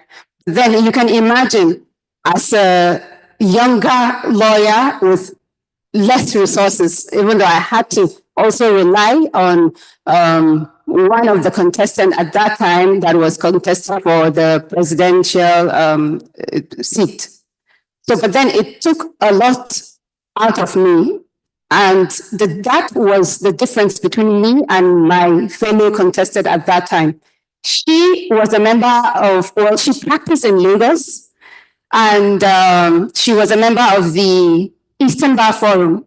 So we had the conversation. She was so confident that the Eastern Bar Forum, the block, was something that was so big and significant that it can determine elections. And of course, the Lagos branches. So she was so confident that she was advising me, I should just leave this for me. You should not waste your time. I said, see, if I fall, I want to fall honorably. I wouldn't want to just hand it over to you. So we continued. She saw me as I was traveling. She would see the post online and she would wish me well. We kept telling ourselves. She was like, oh, okay, I respect your energy, but Aisha, this thing is a done deal. But then, lo and behold, at the end of the day, I felt the hard work paid off, right? If we are now to balance the hard work, the efforts that I put in the campaign side by side with what happened at the polls, I could say that, yeah, it's fair. I worked hard and I reaped from my hard work. So, honestly, if I'm to advise on the things that can be put in place, apart from the technical stuff and the laws that we need to comply with, I think it is also very important to have mindset reorientation. Was it President Obasanjo that said something about Nigerian elections, that even if Jesus Christ himself comes to conduct elections, let's still have something to complain about, it still something happened. So that is a Nigerian attitude, and of course, by extension, the attitude of us, the Nigerian lawyers. As much as a lot of effort is being put in place, a lot of work to ensure that these processes are improved upon, are cleaned up. You know what it took to start on the issue of it was, I wish every lawyer would see what happens in this time, during this period that leads through the election. Then probably going to understand that we don't just go over there and just sit and allow the process to just move along without scrutiny, without the necessary supervisions, without all that it would take to ensure that what is presented or what is used is as accurate and as transparent as possible, despite the challenges that we are now discussing, especially and very importantly, and we, the stakeholders down in the churches, would say that yes, and I think Mr.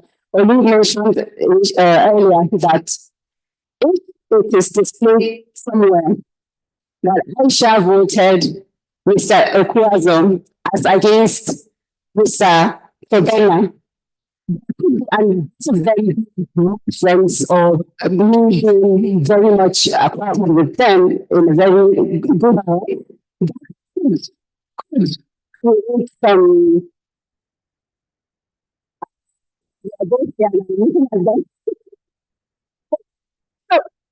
yeah. So the fact that yeah, what especially because I respect all the candidates and I feel we are professional enough to support and respect each other's choices. So I wouldn't mind my vote published. I wouldn't mind because I would stand for what I stand for. And both of you know, we've had the discussions before.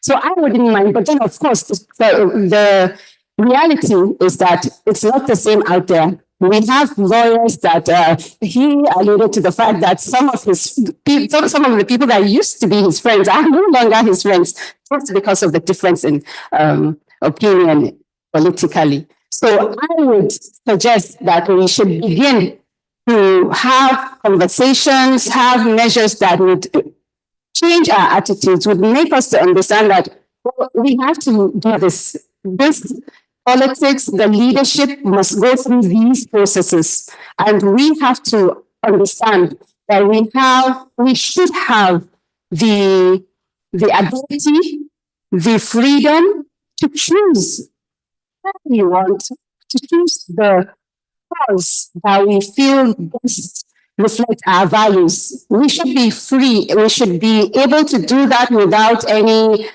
fear of implication of losing friends. So the mindset would help in whatever decision we end up at the end of the day, whether we decide that because of data protection, we wouldn't want to publish the vote as we're counted, or we decide to publish them. If we work on the attitude of lawyers, I believe that it would help in whatever implications that result in. And then, of course, I also believe and support the idea of the post-election audit.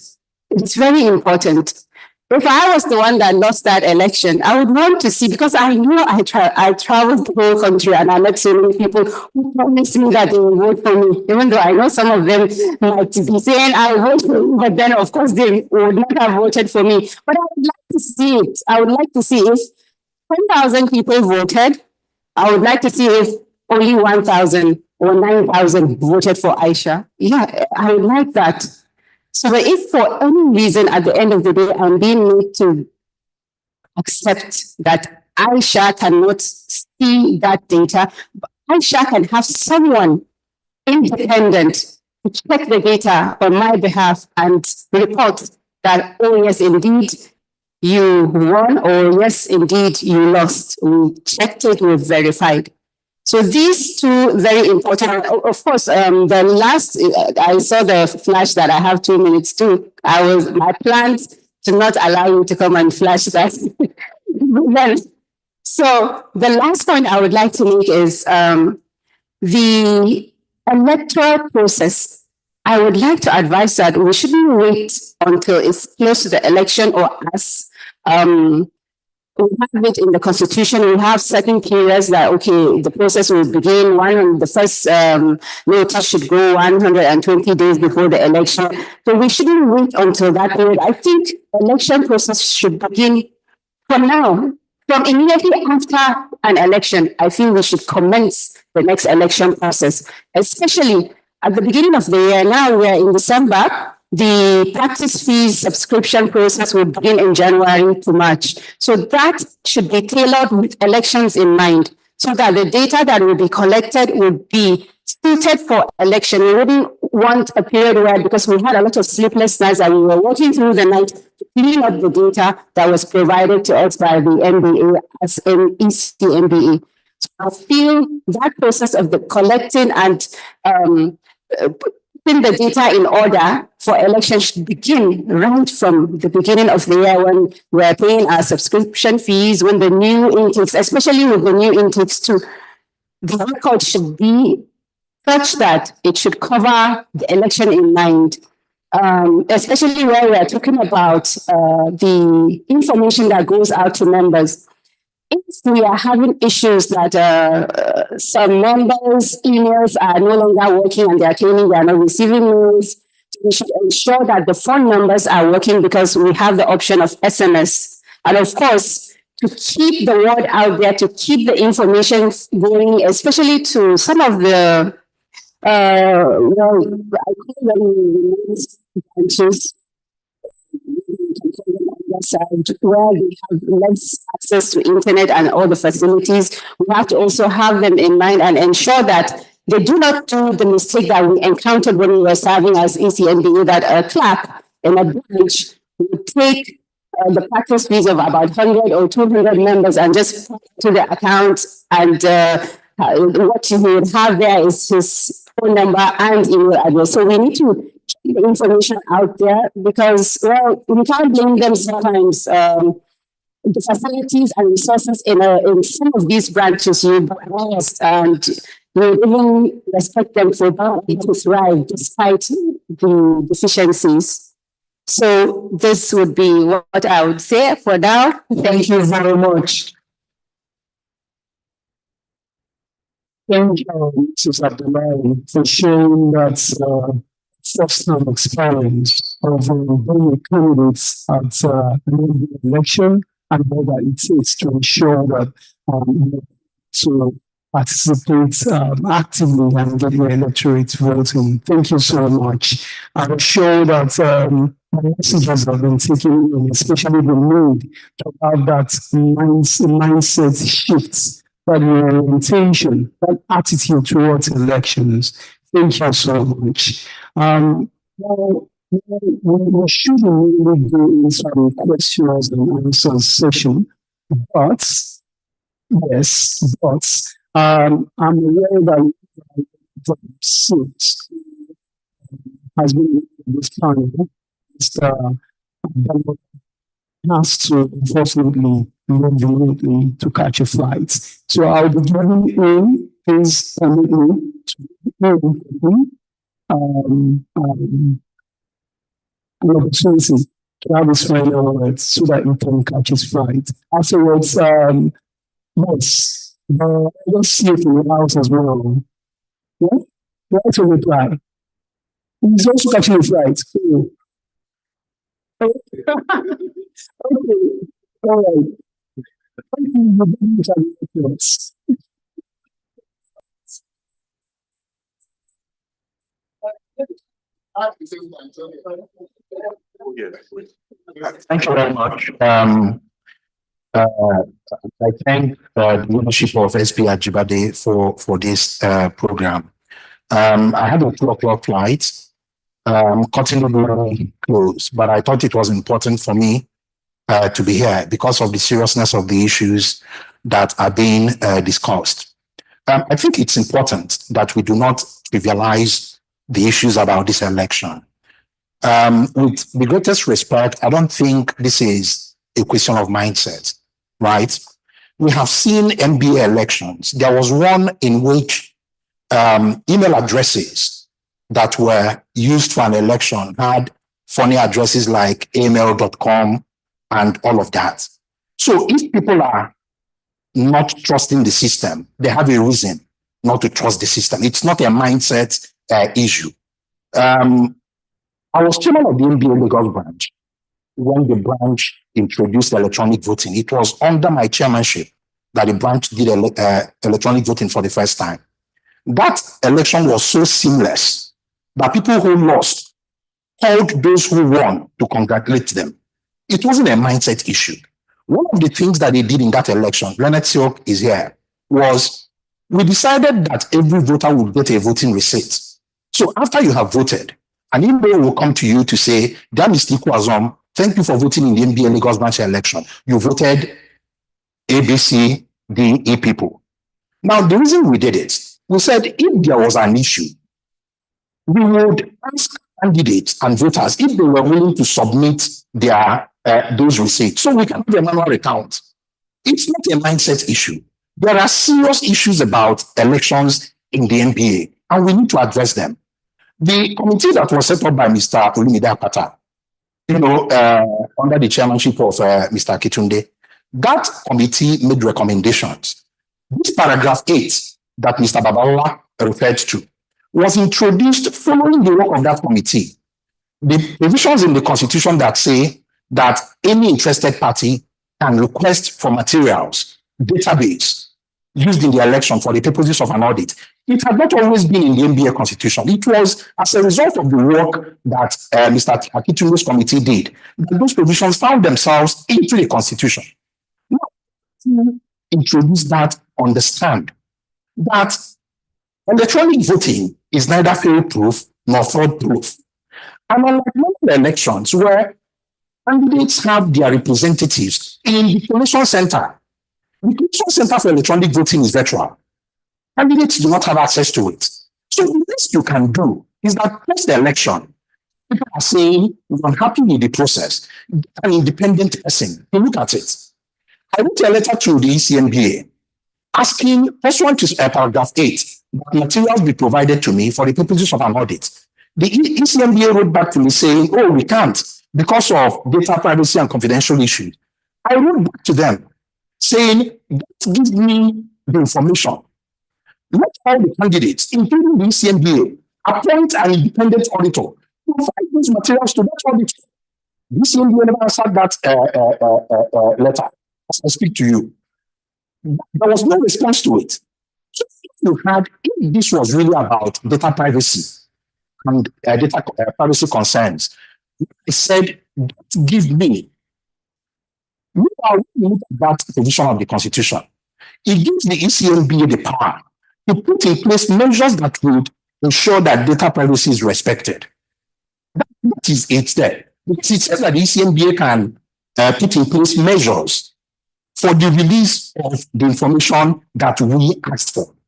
What is worse?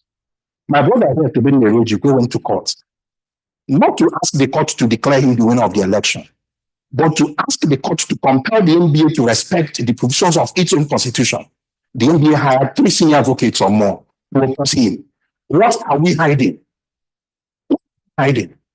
So let's be honest about this conversation. It's about mindset. It's about something that is going on, and we cannot continue to hide behind privacy issues to not do what is right. So going forward, I think that there are a number of things that we can do. First and foremost, if it is possible, the reason candidates ask for the data is because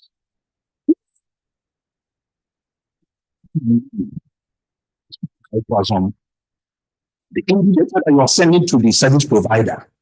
You put Mr. Ejike's email address. The link will be sent to me and not to me.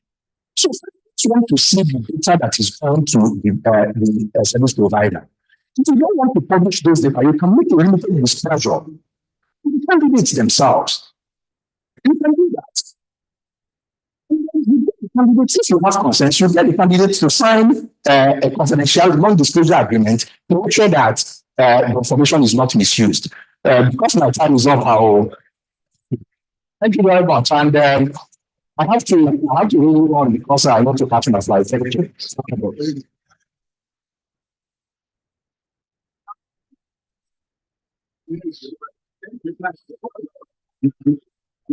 But the experts next to it so that we can make this in flight. Thank you very much, Mr. Moderator, and all those who are here. Again, I find this conversation extremely interesting and critical going forward. I'll just go straight to what can we do better. These conversations are already ongoing with the NBA. We have had conversations with the president. We have had made recommendations at NEC already on a few issues. And I understand there's a constitutional review committee in place. And so I'm sure some of the issues that we are talking about here are issues that will be addressed. Of course, I cannot speak to what might have happened before now. With any with certainty, I haven't not been a part of administering some of those processes. But I can speak to lessons learned from some of those experiences. And of course, as Mr. Ekwazon mentioned, perhaps in a database previously used for a previous election, perhaps they had those observations of discordant emails and all of that. Well, that's exactly why we learned the lesson that it's important for voters to have the opportunity of verifying their data ahead of elections. And that was why we had published the list for verification. And we had received a lot of people who indicated that, oh, this email is not correct, or that phone number. Some of them had foreign phone numbers.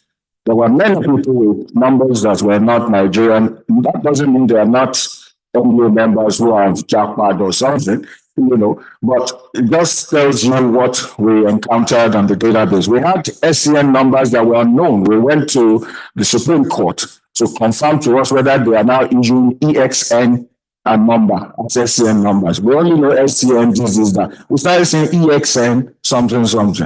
We can't understand that. So if such a person could not vote, he comes to the social media, announces that, oh, I never got it, because we blocked that out. Because this SCN number, according to the Supreme Court, is unknown. So what informed that, I will not be able to explain.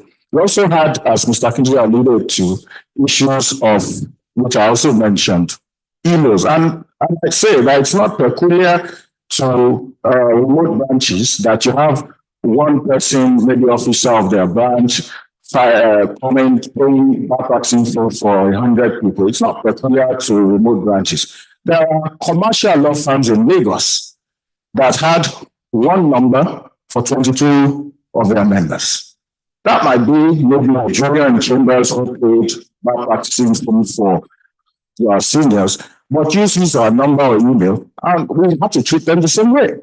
So some people in the cosmopolitan environment might imagine, oh, I didn't get, why would I not vote? I voted during Lagos branch election, why couldn't I? Those kind of issues will come up, but it's a factor of the capture of the data. So I agree with Ms.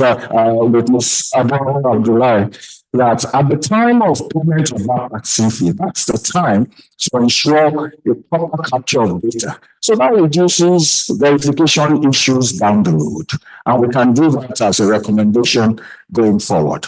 Secondly, I like the fact that you could have voting receipts, as Mr. Ekwazon mentioned. Indeed, there were voting receipts, but not in the format that he had mentioned. Voting receipt, because after you vote, you receive a voter card that shows you this captures and locks out, encrypts your voting. That will be available to the auditor to see, but it's not available to everybody to see.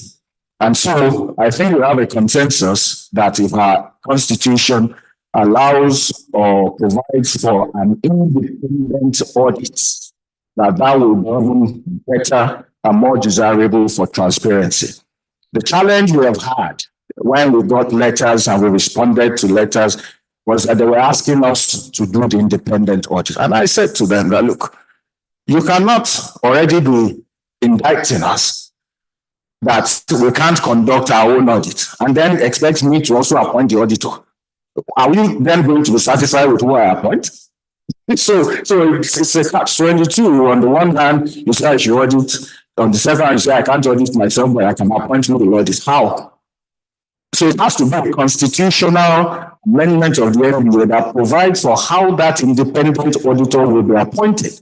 And let it be appointed the same way probably when we are appointed without our involvement in that appointment. And so that would probably help members to appreciate the independence of that independent auditor. I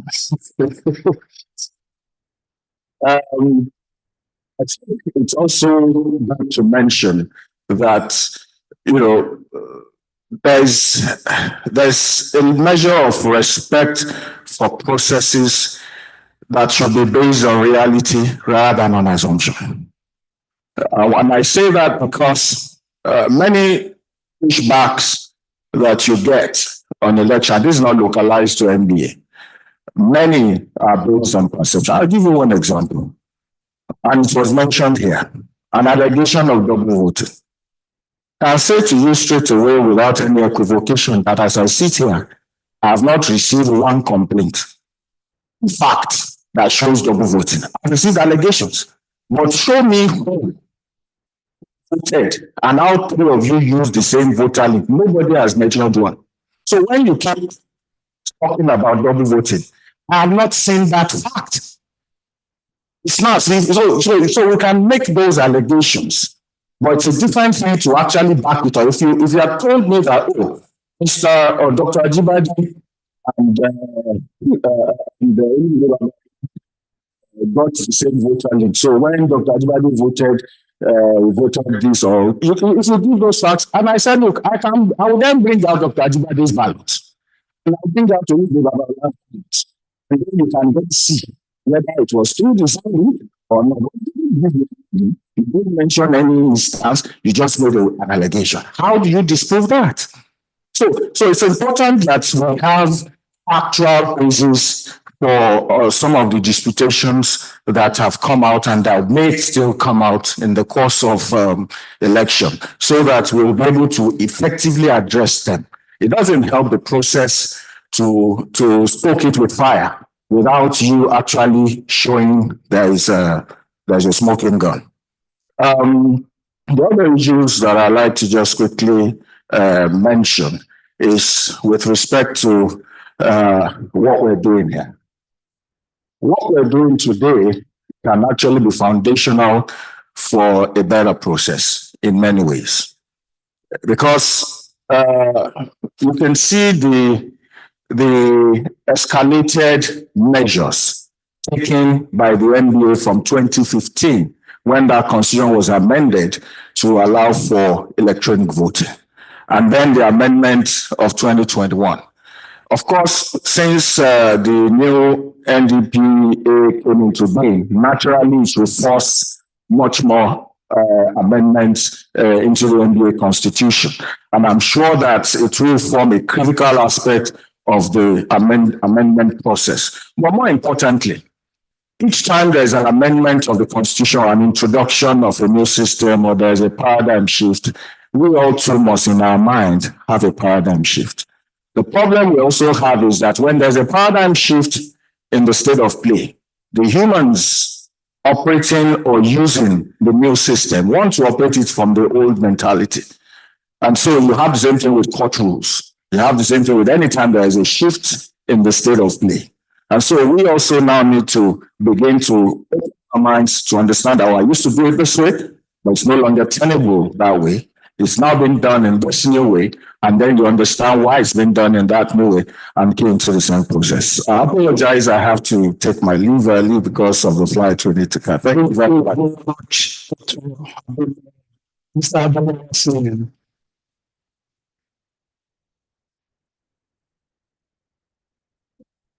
All right. I'm aware that we are being scheduled. It is time for questions and answers from those online and on sites. But yes.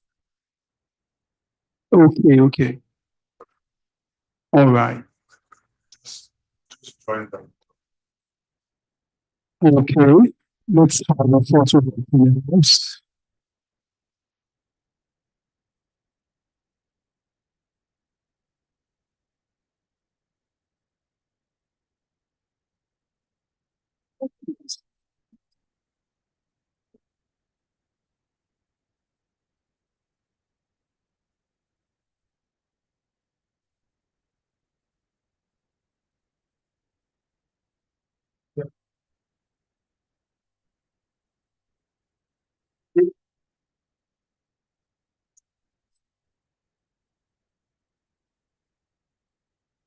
Thank you very much. Thank you, Lady Silk. Please watch your tracks at the airports.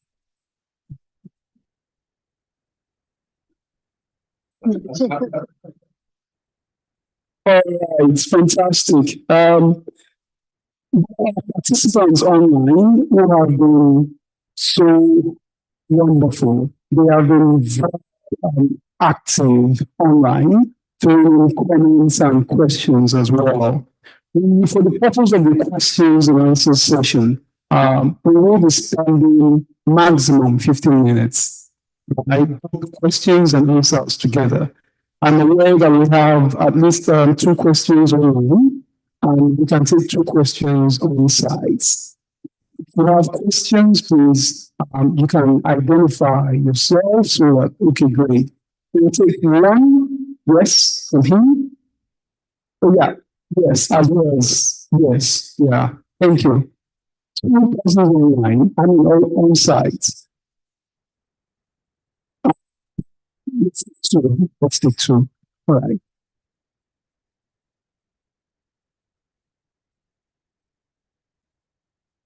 Thank you very much, Mr. Moderator. I'm very grateful to the firm of SP Ajibade and Co. for organizing the very interesting event and for the topic. So there are things, and I'm happy that Mr. Akintunde, Senior Advocate of Nigeria, was invited.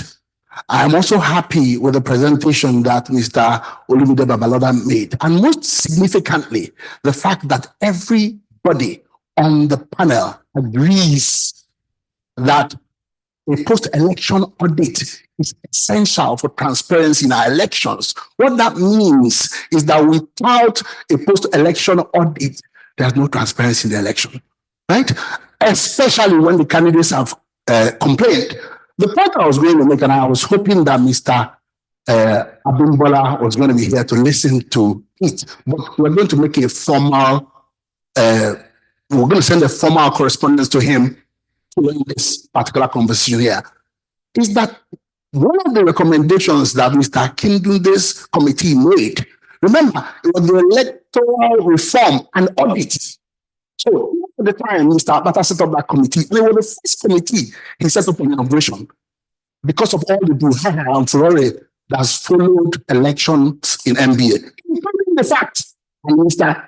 Babatunde Ajibade will attest to this, that on the night of Mr. Obama's election, he was very withdrawing from the race. So this is not a basic issue. We have circles in NBA today. If Chukwuka was here, I would have repeated it. He came to my house, we had a conversation about this, and I said, these elections, we need it. Simple. You see the things happening. But I said, the only way you can stop it is for us to make sure that the committee follows to the constitution, because after the work Mr. Akintunde did, we see that if it was followed in the full proof, Mr. Olusegun Abimbola is still chairman of ECMBA. He is not functus officio. If at the time we were saying because of data protection, we will not release this information, they had furnished us with a guidance from your department, as is the case all over the world. From an opinion from Mr. Olumide Babalola, right, saying this is it, perhaps would have been persuaded. So we have to realize that we have a legitimate expectation that certain should be done. It should be done.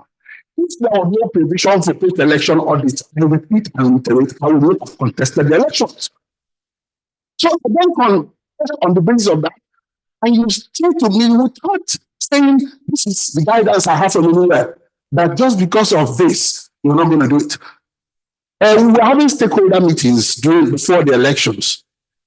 What we need to do is to call all the parties together after the election. Let us agree the process. If you cannot give us one that is independent. So all these things, and anyway, because I'm a stickler for process, people got left, I told him. I said, the NDA is that people do not to help the process to the left. I challenged the process at the Election Petitions Tribunal. Another invention of the work that they did themselves. Because they found out that, for instance, when Mr. Famosi went around the last time, the same ECMBA that disqualified him was the same ECMBA he had to appeal to. So here is Mr. Ojukwu saying there are infractions. And by the way, I made it clear that I did not want to challenge the process. Let me challenge it doing it. So I wrote to ECMB. I was writing to the umpire. I was going to my elections. If NPA was in his attitude and mindset, to use Aisha's word, right? I will not be challenging the ECMB. I would expect that they followed the thing to the letter. I was there when Mr. Akintude was chairman. I followed everything. On the 120 days to do this, 60 days to publish the election voting, it was done. 45 days to publish the register, it was done. And that is why, even when Mr. Gogazama queried a particular person who became secretary of ECMBA, is now chairman of Women's Forum, secretary of ECMBA. And when the conduct of the lady was challenged, the president of NBA that to recuse himself. So when you talk about the people problem, I went to the appeals committee myself. I subpoenaed for these documents. They have more or less ignored. They went to court to force them. They went to court to, for the first time, tell me in court. That's why I saw it. But they wrote a report to the president saying that they couldn't continue with this because the matter was sub judice. You're writing to the president who is a party in the matter that I dealt with. MBA has gotten to a point where it's kind of a confidence of people. Unfortunately, Mr. Bimbola is not here. JJ Osman, who represents Alpha Moshibe at the appeals panel, is also his lawyer at the other suit complaining MBA. So what are we doing? It's a mess. So please, I will say, my final point is this. Yes, please. Yes, just one point. No need for this colloquium. There's no need for this colloquium. It is a talk shop. We do not.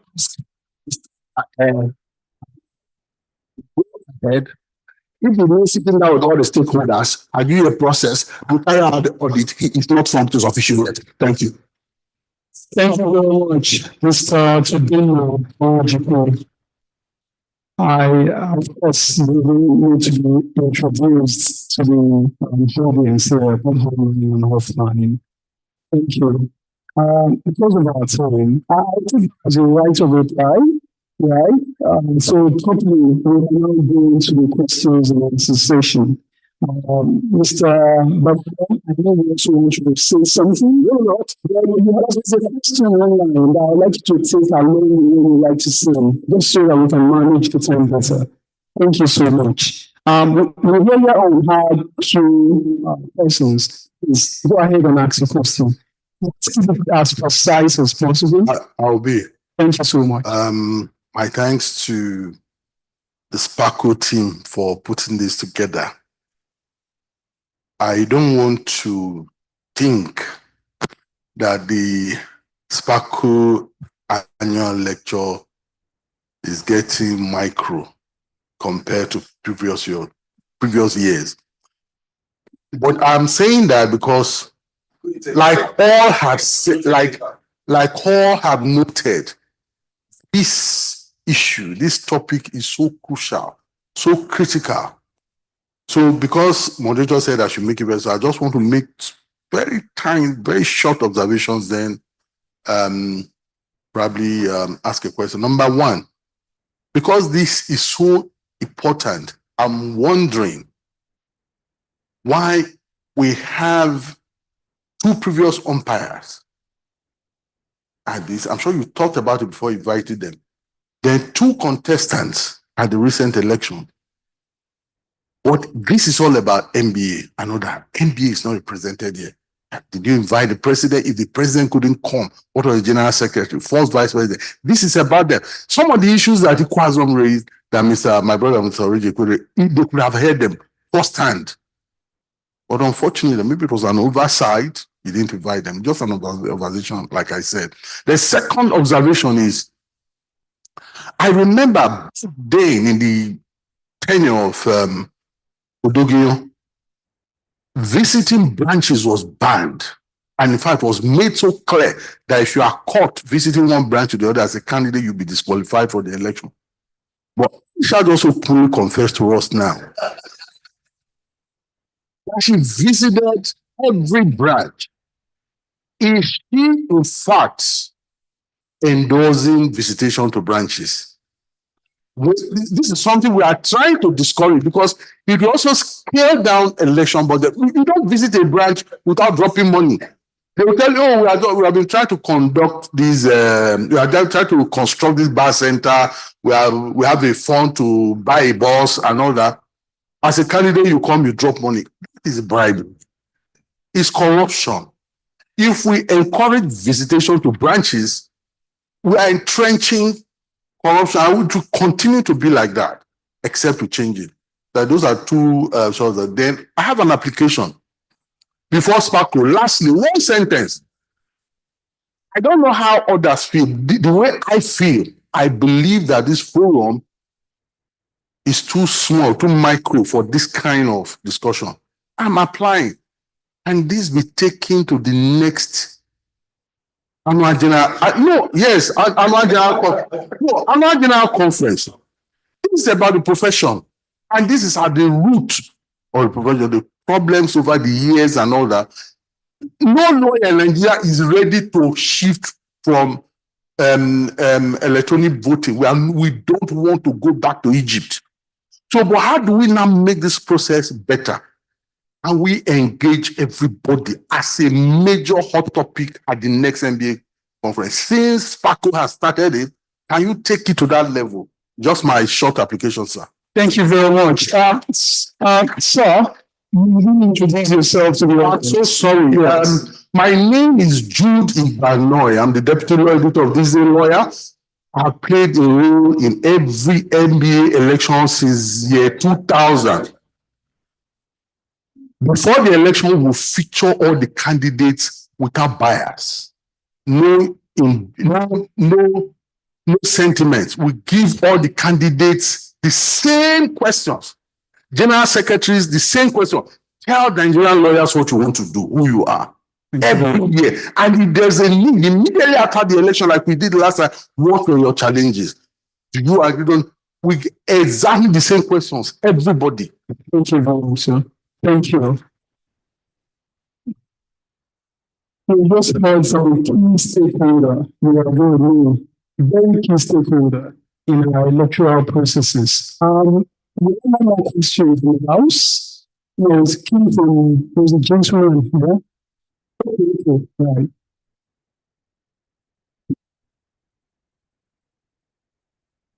Good afternoon, everyone. I think, good afternoon, everyone. I don't think I have to do any thank you to Doc. My question is that, Mr. Prince Will, I understand when you were giving your own discussion, you talked about Section 25 of the NDPA, and you said on that basis, the Electoral Commission is empowered to actually divulge voting information to the electorate or to whoever requests them. And then you said that to pit against the provision of the Constitution, which respects the privacy of Nigerians. So I understand that we have been tilting towards the practical side of things, but this seems a little bit academic. I'm just trying to understand if you are saying that the provision of the NDPA should supersede over the fundamental rights in the Constitution. Okay, thank you for that question. Let me just answer you straight up. The Constitution of the Federal Republic of Nigeria in Section 37 merely mentioned the word privacy. He said that the privacy of citizens, telegraphic and telephone conversation is hereby guaranteed. The question is how. There was no provision for how. Now, the Nigerian Data Protection Act will tell you how that should be done. It's laws like all the universal laws available in data protection. So part of those things are what contained in the Nigerian Data Protection Act. So if you say 25, Section 25 contravenes the Constitution, how? There's no answer to that very section 37, isn't it? Thank you. Thank you very much, Mr. Please, for that very precise response. Yes, please go ahead. We don't continue to confuse people.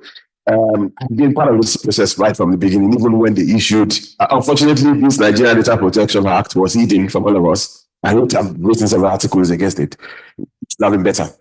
And it makes your work difficult. I mean, as you wanting to, you call me their friend, you call me their friend, I've taken them to common times. Not this week, we got a judgment against them. So, I mean, we will continue. Yeah, it's an industry I'm so passionate about, so we always want to make it get better. Now, when they pass the law, we're not thinking about the practicalities of this law. Section 3 of the same law you read, I decided not to actually make reference to the part of it because it's jaundiced, it's faulty. Section 3 of that act says processing when you use data for defense or for prosecution of a court case, legal claims, the act itself is exempted. So all this discussion we're having about, don't do this now, you are the enforcement. Now, all this things we're having about the NDPA, that section, that provision takes it completely out of application. So because they're asking for it because you want to, I mean, to maybe to go and enforce you can say you won the election. I mean, so this one, the entire act is not useful for that conversation. You can't use it as a shield. From the beginning, your evidence is there. So if you are saying you want to use data protection is not meant to be used as a shield to perpetuate electoral fraud. It's not possible anywhere in the world. So when I spoke about legitimate interest and I spoke about legal obligations of the ACNBA, I just didn't want, I mean, I spoke in the morning, I didn't want you to have attacking anybody. This is not about attacking anybody, but this is about reality.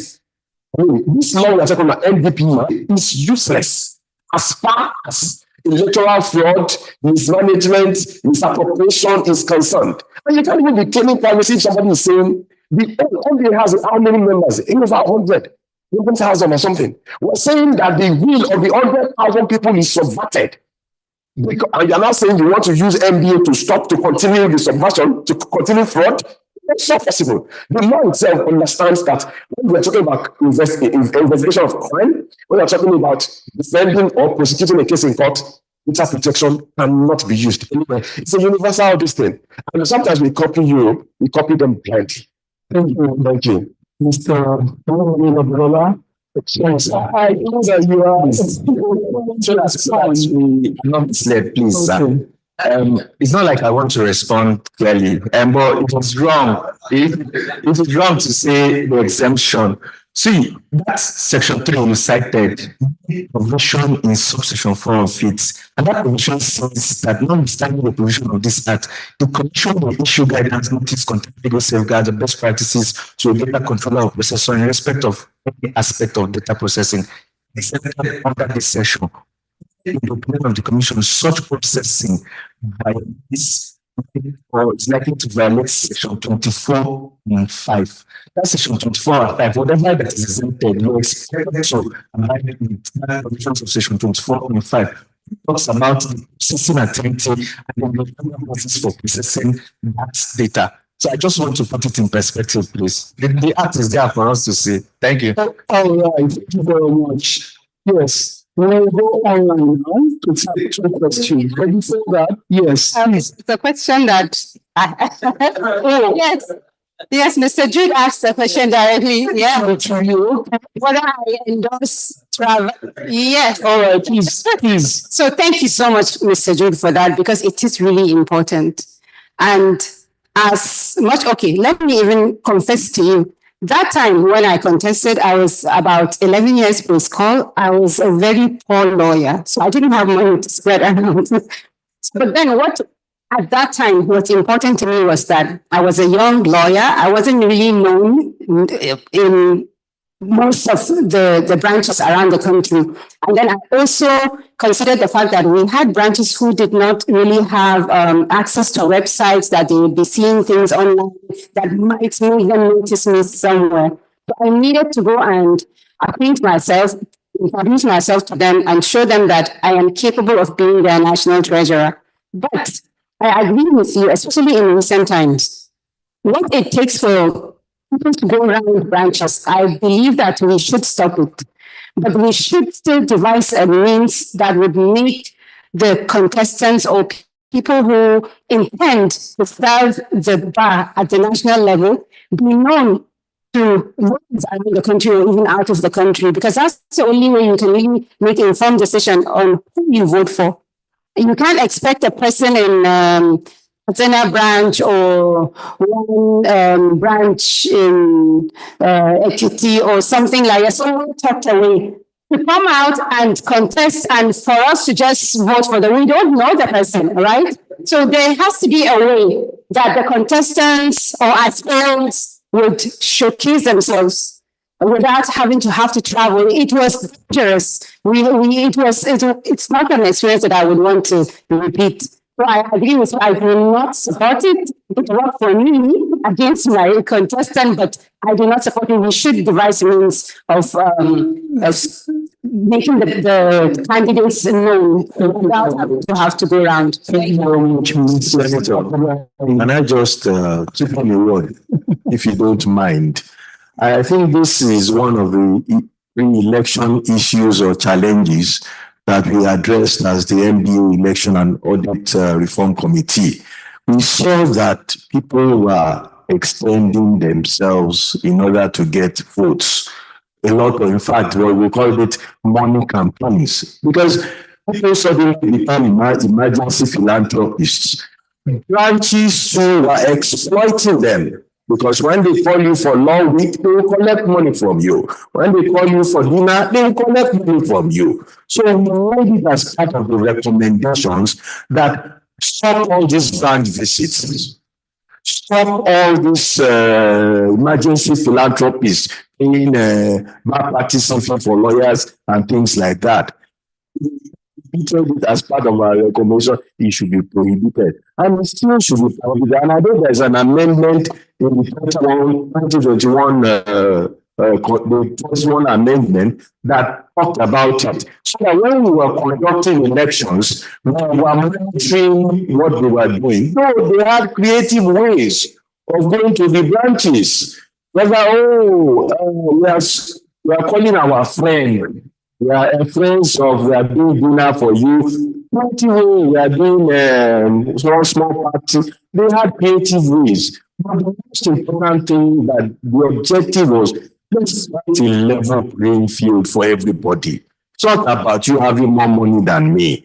And we should maintain this because we should not discourage people from contesting for office because they don't have money. And it's only the money bags that will fill those offices. Let us create a level playing field for people who are aspiring for offices. Thank you.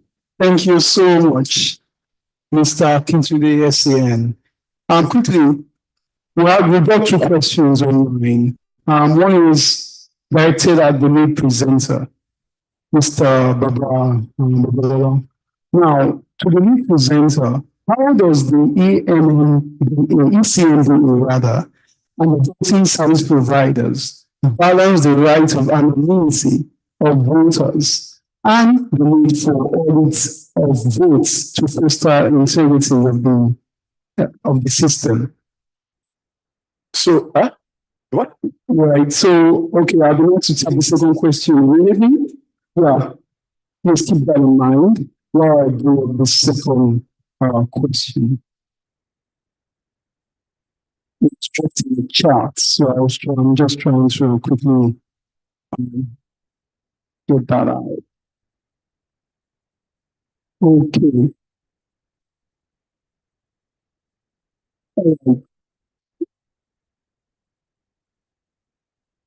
Just a minute.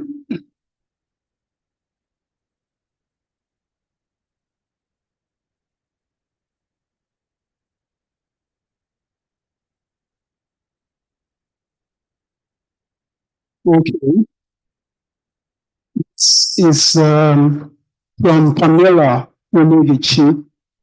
She asked, are there laid down criteria for the appointment of independent auditors? Or what should be the criteria for the appointment of the post-independent auditors?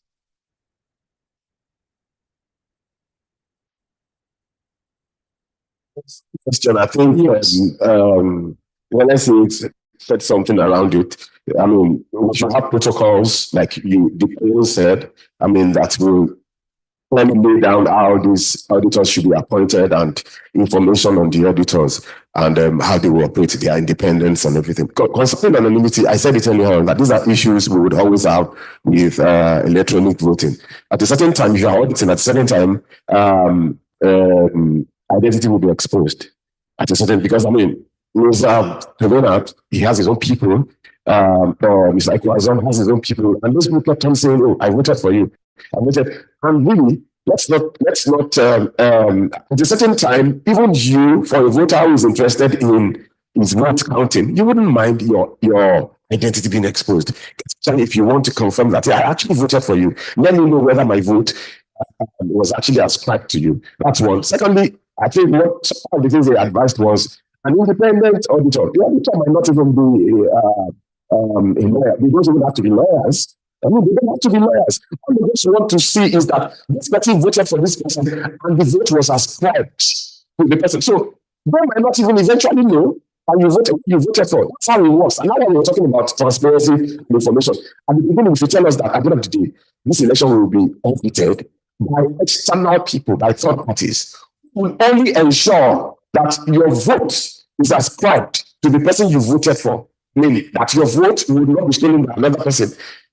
I don't necessarily know who voted for them. But all you just know is that the auditors have ascertained that whoever voted is ascribed to the person he or she voted for. And with that, everybody will be fine. Once we are sure that the auditors are independent, and in terms of anonymity, the identity will not really be exposed to everybody. But when we get to the point of attacking election results, sometimes we cannot stick with them. And that's why I said when it gets to audits, data protection would have to a large extent shift a bit. I mean, just like you talking about your statement of account, you're auditing your statement of account in the bank. Expose who paid a certain amount, how much did they pay? Because you want to be sure that your money actually entered, and whoever paid, left in the account. So in certain transactions, privacy, as much as I speak privacy, we talk about Section 37. Section 37 is not absolute.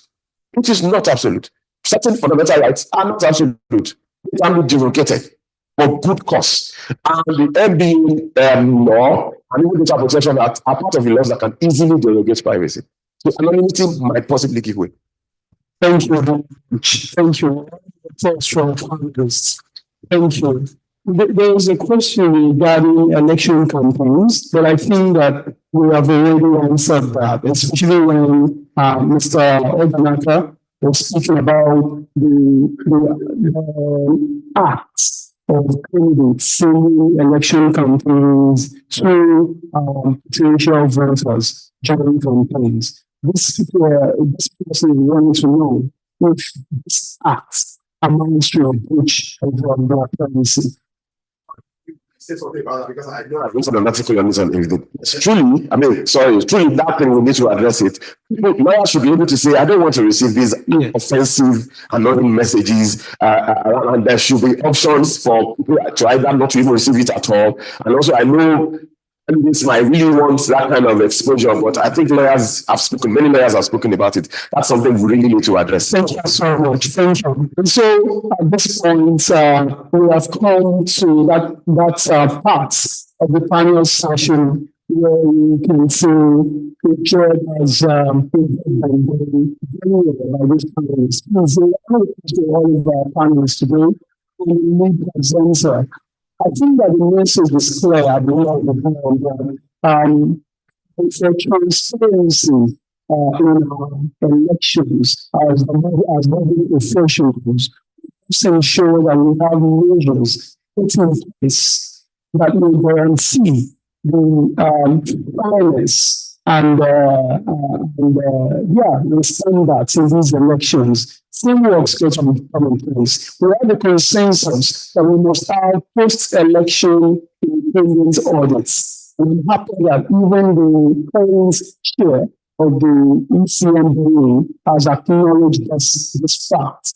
I'm sure that with SP Ajibade's initiative, we should be able to have conversations taken for ensure we have steps, steps taken to ensure that the next election we don't have recurring challenges such as this one that are avoidable.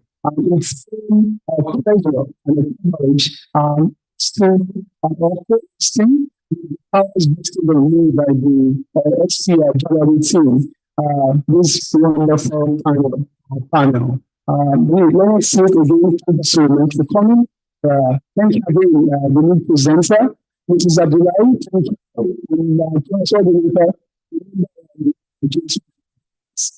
All right, then. All right. Thank you.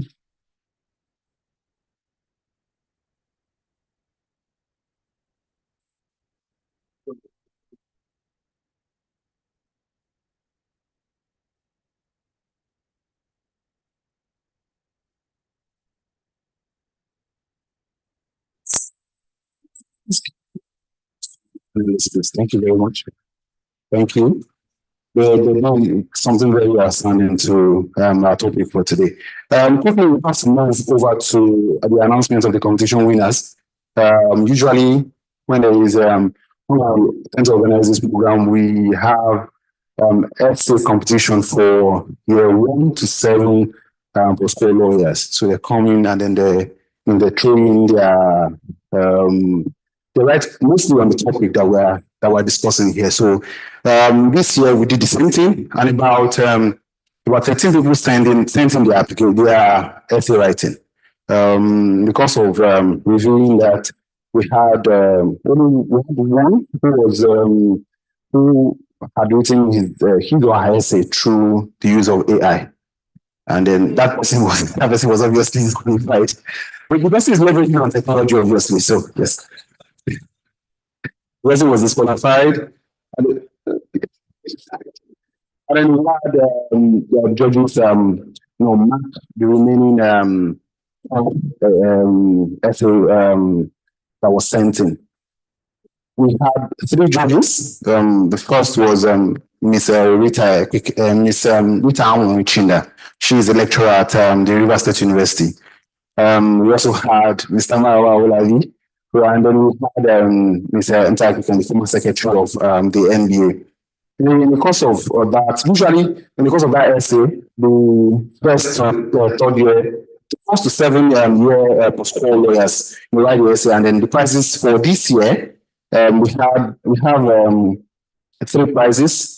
The person who wins would, get examination registration with the Chartered Institute of Arbitrators, or the Chartered Institute of Secretary and Administrator of Nigeria, or the Chartered Institute of Taxation. And then this year we have 3 people come top of the poll. The third person is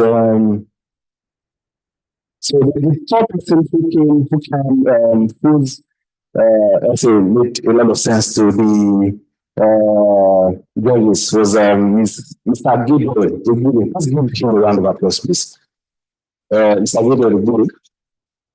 And the second person is Miss Ruth Elosio Gene Ostirike. I hope I pronounced that very well. Please give her a round of applause, please. Please give her a round of applause, please.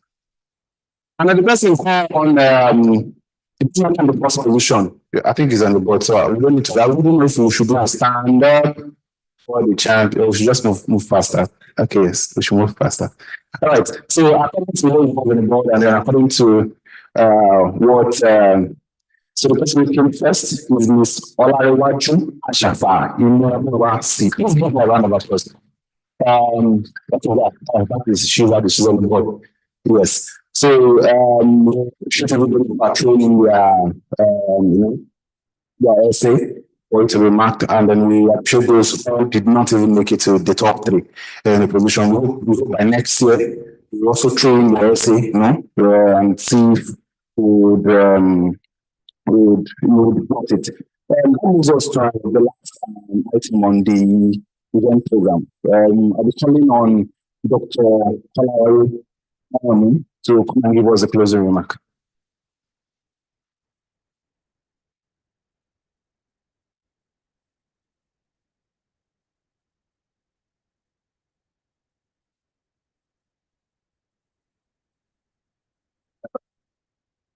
Thank you very much, gentlemen. My job is to draw these proceedings to a close, and I will do that very shortly. I want to thank every one of us for making out the time, all our distinguished speakers, the lead speaker, Mr. Olumide Abalola, who I will call the Ghanaian family of data privacy laws. Mr. Ashanebola now gone, Mr. Akintunde, my very eminent Egbon, Mrs. Aisha Abdullahi, Mr. Prince Will Odinaka, and the political senator. I thank you for all our colleagues here present. Thank you so much for coming. There is no time to mention names individually, but we appreciate you all. And for all our colleagues who have joined us online, I say a warm thank you. Thank you for your patience sticking with us till now. So we draw the proceedings to a close by inviting you in advance to the edition of SPA Luncheon for next year. God keeping all of us. We hope to see you all next year. Till then, I wish you a very Merry Christmas and prosperous New Year in advance. Thank you. God bless you.